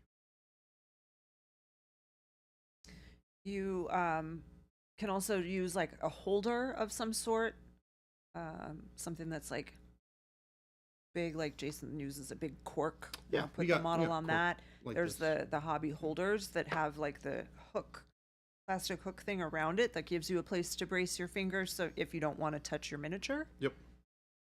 I feel like I have a lot more control when I hold it the way that I do. Yeah. I have tried the ones with the big old thing that comes up. And they don't feel like they offer as much. It's not quite solid. as stable. It's nice to have your hand on the solid surface. Yeah. So your grip just kind of adjusts if you have something to hold on here, right? So AC was working on more of the base for the NID. Sounds like on his stream today. But yeah, you'll notice every single time I paint something, my pinky is always touching something, and it's bracing. And if I really need to get super supported for something really fine, I'll get up really close to the model, and I'll brace my thumb against my other's thumb. So I'm creating even more points of contact, so that it's super duper fine, right? I can get really steady brush strokes by just holding it like this. The other thing as well is going to sound really silly. Hold your breath. Take a deep breath in. Don't hold your breath. It helps. Sorry. It does. It helps steady you. The last thing we want is for people to be like, I mean, don't kill yourself. Don't pass out. But like, if you really need to be super steady for something, and you tend to move a lot, right? When you breathe, your body moves. But I will die. but I will die. That's a marksman thing. Yeah. You're supposed to exhale though when you pull the trigger in shooting. Proper T-pinky action. Perfect for eating a quesadilla. I can see the quesadilla being eaten with pinkies up. Your fancy quesadilla.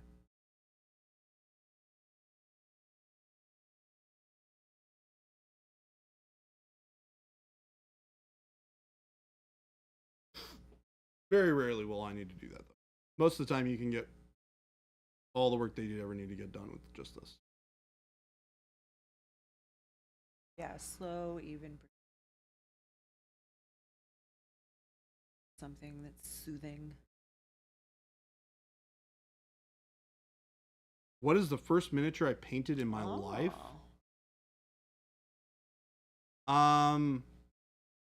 It was probably a Warrior of Rohan or an urukai.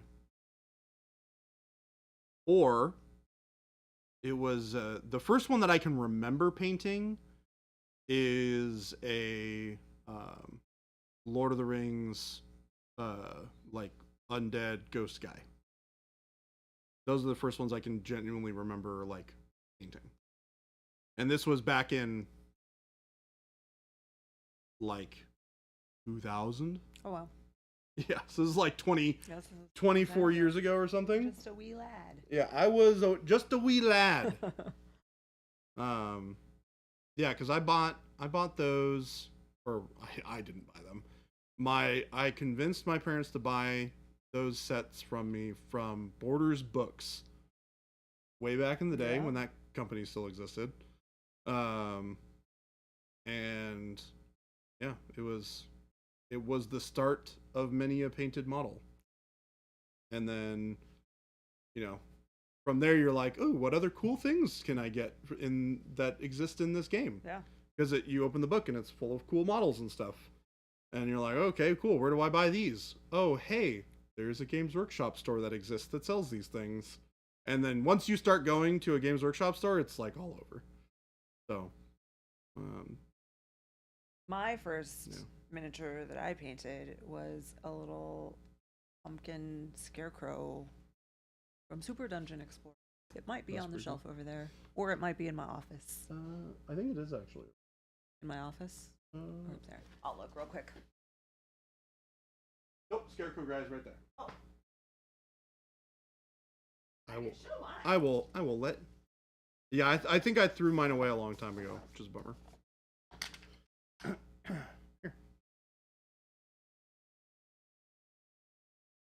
There. Oh no, that's. Oh no. That's Lady Dead. I saw the brown and I thought it was like a scarecrow head, and I saw the swords and I was like, oh yeah, that looks like a weird scarecrow doing a thing. I did it on stream, yes. Actually, no, that one I don't think I did. I think I had Jason teach me off stream, but then I painted my second one on stream.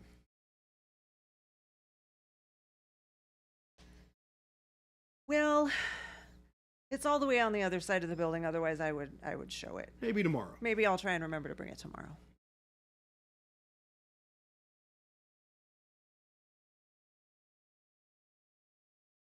Gabe, go get my model. Careful, he might. I know. He's the usual gopher. I don't like the term gopher for Gabe. Gabe's not really like a gopher kind of guy. He's just a helpful kind of guy. He's very helpful. Gabe the gopher. I don't like it. Oh, well, when I go over to lock up, I'll bring it. I'll grab it and I'll bring it back. Oh, there you go. So if you guys want to stick around until a little after 4, I'm usually back in here by like 4:05.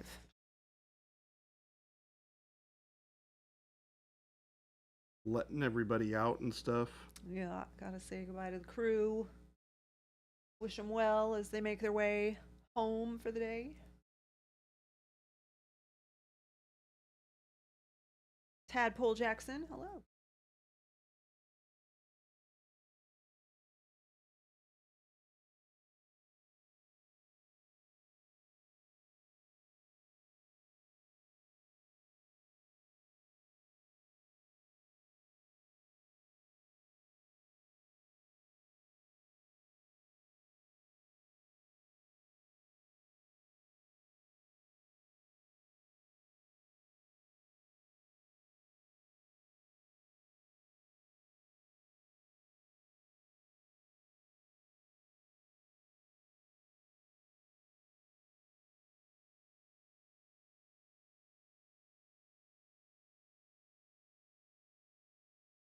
Mixed up a little bit of a glaze of transparent black and Payne's gray.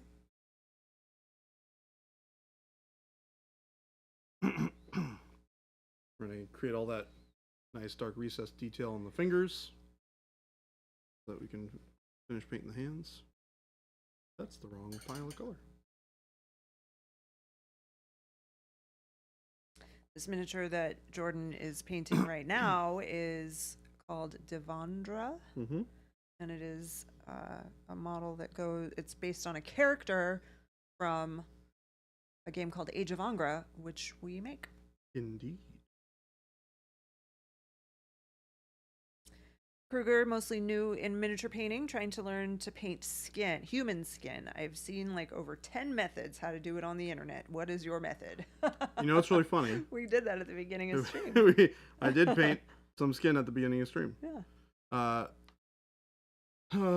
Human skin, 10 methods. What has been your most successful method so far? Because that'll kind of give me an idea of like where you're finding success in the type of like process, and then maybe I can recommend something that will work really well with how you like to paint skin. I'm also, Kruger, putting up our YouTube link. If you click that, we currently stream live on both Twitch and YouTube at the same time. And then at the end of the stream, you can go back and watch the video immediately on YouTube. And it literally at the beginning of today's stream, Jordan painted. Yeah, painted this. Used three different colors to paint that hand. Did I freehand all the white pattern and chest art? Nope. It is recessed details. Thank goodness. There'll be some very fine line detail work. That would have been rough. That would have been very rough. Not that we doubt that you could have done it. Jordan is a great painter. Yeah, I probably would have needed to not have the hands in the way. Yeah, the hands in the front. That's one of those things that it's just like making my process needlessly more difficult.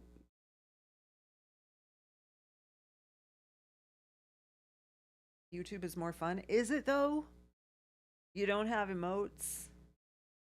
You don't get the you don't see the subs and the follows and the labels of potential harassers. Pink base, some skin colors over it by using airbrush. But I saw a method with transparent red, yellow, and blue and dabbing with a sponge over the skin. Oh, yeah. Okay, so you're talking about, that's a very common process when people paint larger statues. And it can be implemented for miniature. We tend to do it kind of the opposite direction, where we will underpaint those colors first, and then we'll paint over it with the skin tone in a more transparent way, so that it will reveal, it'll still show those colors that you've painted on, but the skin tone covers some of it up.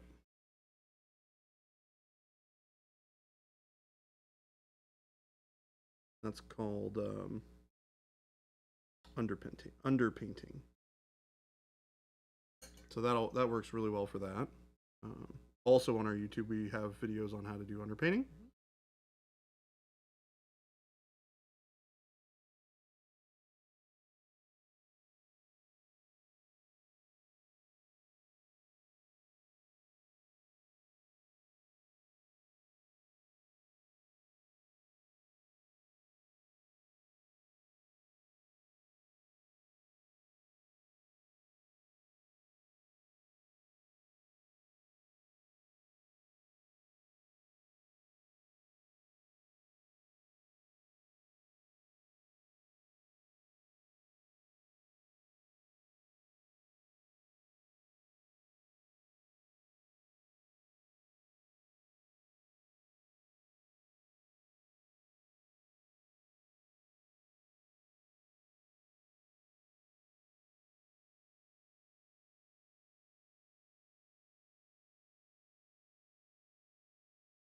Oh my gosh, is that time? Oh my goodness, it is that time. Oh no. Chat, no, it's almost time. Oh no. What have we done? You're welcome for the very informative. Oh no. What is the difference between airbrush thinner and airbrush flow improver? Funny enough, we also talked about that earlier. This is super quick and easy to answer though. So they both will mix into your acrylic paint, and it will reduce the opacity of your paint. So it'll make it more translucent. Flow improver also acts as a paint retarder that will slow the drying time of your paint. Airbrush thinner will typically accelerate the drying time of your paint. No, I don't wear hats anyways. I would never wear mine. I'm not a hat guy. Gabe is. Jason is. I am not. Yes, also, never apologize for asking questions. I love answering questions.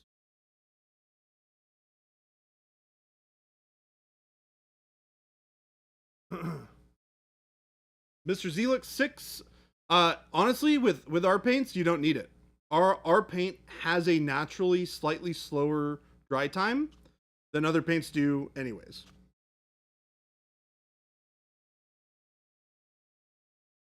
So you don't even need flow improver. And the paint is already less viscous to start. It's got a much thinner and more silky consistency. So you can just spray it right out of an airbrush without thinning it. You can thin it wonderfully, but it's definitely not required.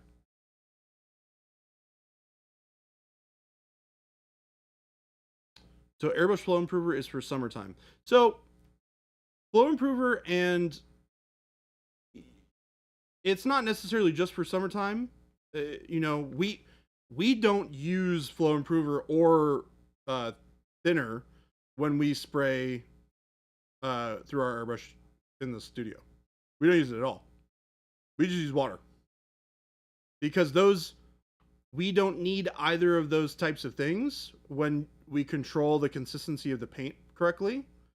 Our paint already dries a little slower than normal, so it already has an aspect of the flow improver quality. So it works great during the summer, but it's not so much that it doesn't work when it's colder outside. It still dries really, really well. And you're spraying it on relatively thin, so it'll dry pretty quickly.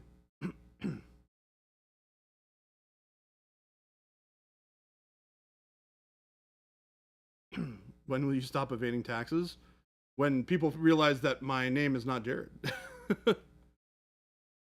You're new to the hobby and just use Citadel paints, though I'm planning on getting some others soon. Nice. Brought air casters thinner thinking it worked like flow improver. Didn't realize it did the opposite. Yeah, generally all of that airbrush thinner will do the opposite. I do love questions. I do not love all questions equally. That one I love less. Well, welcome to the hobby, Mr. Zelix. Thank you so much for hanging out with us. You should give our paints a try. I think you would be super happy.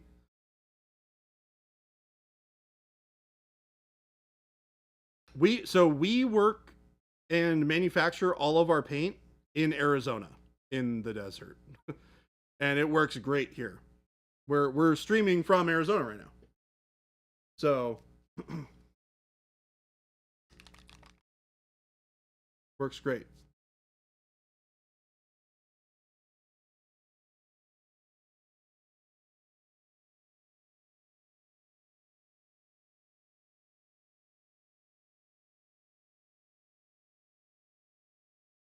So it's cold and wet here.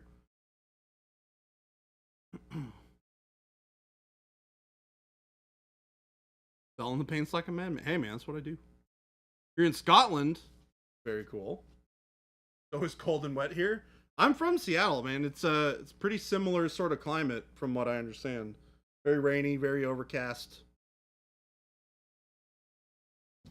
It is a really big dark room in our stream room.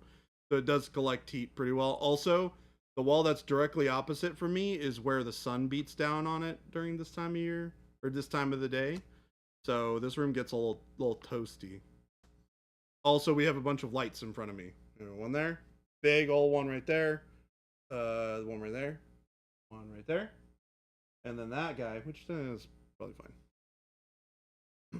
But I definitely have a lot of lights on me right now.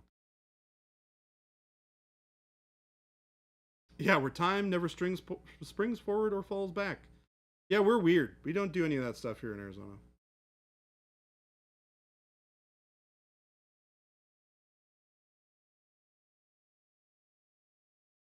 I know my monument hobbies lore.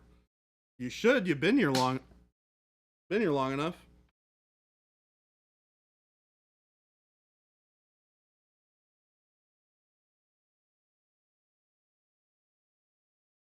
You know, it's really funny that you say that, Kruger. So, when I first started, I also started with, Citadel paint. I started the same way a lot of other people do, right? And one of the things, after a while, I was using washes on everything. And I also kind of came to the conclusion where I was like, I need to stop using washes so much. Now, this is inherently a bad idea because washes are great and they can be used for a lot of things. But I felt like it was a crutch for me. So I forced myself to get comfortable painting without using a wash and being, getting it to the point where it had the same level of crisp, clean detail, where I was just manually painting things in a way that gave me the kind of depth that I was looking for. Once I got to that point, then I started to have to think about how do I reincorporate washes, because washes do a lot of things that, like, it can oftentimes take that process and eliminate you having to work so hard to get to that process without it. So it's cool to be able to have the knowledge of how to get that effect without using a wash, but at the same time, it's a great tool and you should know how to use it. So definitely don't ever think that you shouldn't be using washes, because washes are amazing. And we have some absolutely spectacular ones. It's like detail in a pot. Yeah, that's the whole point of why they were created, right? And for people who are newer to painting or are just starting, it's so easy, right? You're like, I can tell somebody to just base coat some models, and then once you base coat the models with just paint in the lines, throw a wash on it, and it looks great. Oh, this guy. I've seen this guy.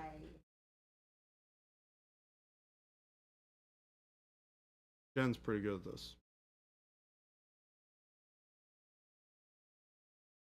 Class. But it was a really cool way that he modeling. And what he did, yes, back to him, next layer. And that's very cool.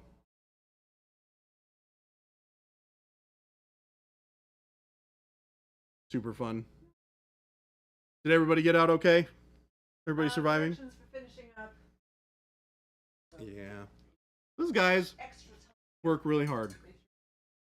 I gotta say, our production team, they're awesome. They are the ones who make all the paint. Oh yeah, that mic was off, sorry. No one heard what I said. They might have heard it from my mic.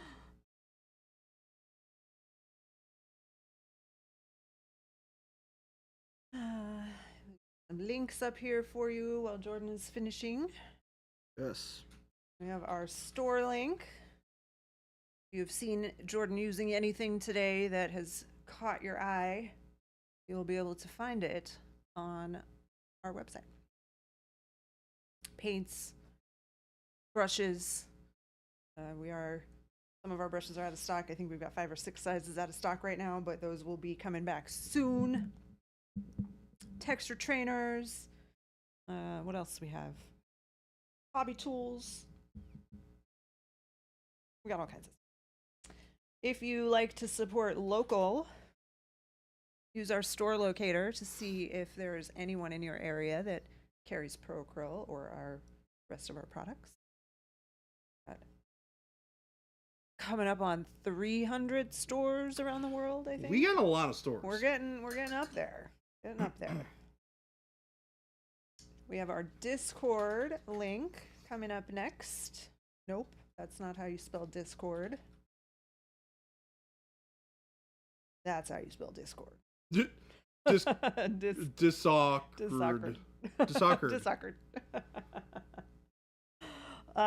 We only speak about Pro Acryl around here because we make it. Mm-hmm. So we don't use any other paint other than our own. So we only talk about our own paint, and our paint is awesome. Yep, we make the best paints on the planet. If you join our Discord, that will be a big community of folks who are interested in the hobby, and many of them will tell you. You could ask what their opinion is. It's a fantastic community, lots of great artists. We do monthly painting challenges in our Discord, which are super fun. Good way to try something new, step out of your comfort zone a little bit sometimes. This month is painting plaid, so that's a fun one. And then lastly, we have our YouTube. So some of you are watching us on YouTube right now. If you are on Twitch, be sure to check out our YouTube page. It's got all of our past streams, as well as a collection of our shorts that we make, not the kind that you wear in the summertime or if you're Jordan all year round, but the short video content, and yeah, they're awesome. You can buy our paint. You can on that first link I posted. Yep. Or at a store near you potentially. Where are you located at? Where you live, there might be a store in your area that has a rack that says Pro Acryl on it. And Eep Jeep Nate, the answer to your question is the end of September. September 30th. September, yeah, we only have 30 days right? in September. Yep. You're in Bulgaria. Okay. Definitely check our store locator. We do have stores throughout Europe that carry the line. Yep. PK Pro in Germany is our main EU distributor. Yep. So if they don't have it, they will likely have it soon. Mm-hmm. Yep. Check those out for sure. Yeah, 5 days. And if any of you are coming to Spiel, yeah, both of us, we can meet in person. We'll be there. Be sure to say hi. We'll be mostly at the Element Games booth probably. We've got quite a few Europeans and UKians around here today. We will be at the PK Pro booth for a period of time. I will be there on Sunday. Oh, Sunday? Yeah. Oh, I thought it was Saturday. No, Sunday. Okay. Yeah, well, then I won't be with Jordan at the PK Pro booth, but I are you hanging out over there on Saturday? No. Oh. I was just going to go when you went. I thought you were there Saturday. Oh, sorry. I leave on Sunday. I'm not going to be there. Yeah. Nope. I'll be at the Element booth for the rest of the time. Okay. Although I might try and sneak over to the PK booth from time to time and say hello. Yeah. Be there, hang out. Yeah. But yeah, we will be over there. Say hi. Yeah. Let us tell you about our paint. Jordan will do a demo. I basically do what I do here. Yep. But in person. Just in person. And with you in front of me You instead can of through the find out for certain if he has legs or not. I do have legs. I promise. They're there. All Even right. Game Delay agreed. But yes, thank you so much, you guys, for hanging out with us today. We're going to find somebody to raid. So if you are not already ready to fall asleep, we're going to keep your guys' entertainment going and slide you on into somebody else's chat for some more hobby goodness. We will see you all tomorrow, bright and early at 2 p.m. 2 p.m. in the afternoon. Some of you, that's bright and early, and that's fine. We Correct. don't judge. Very true. Or fairly late. But anyways, we'll see you guys tomorrow. Have a good one. Much love. Bye-bye. Bye, everyone.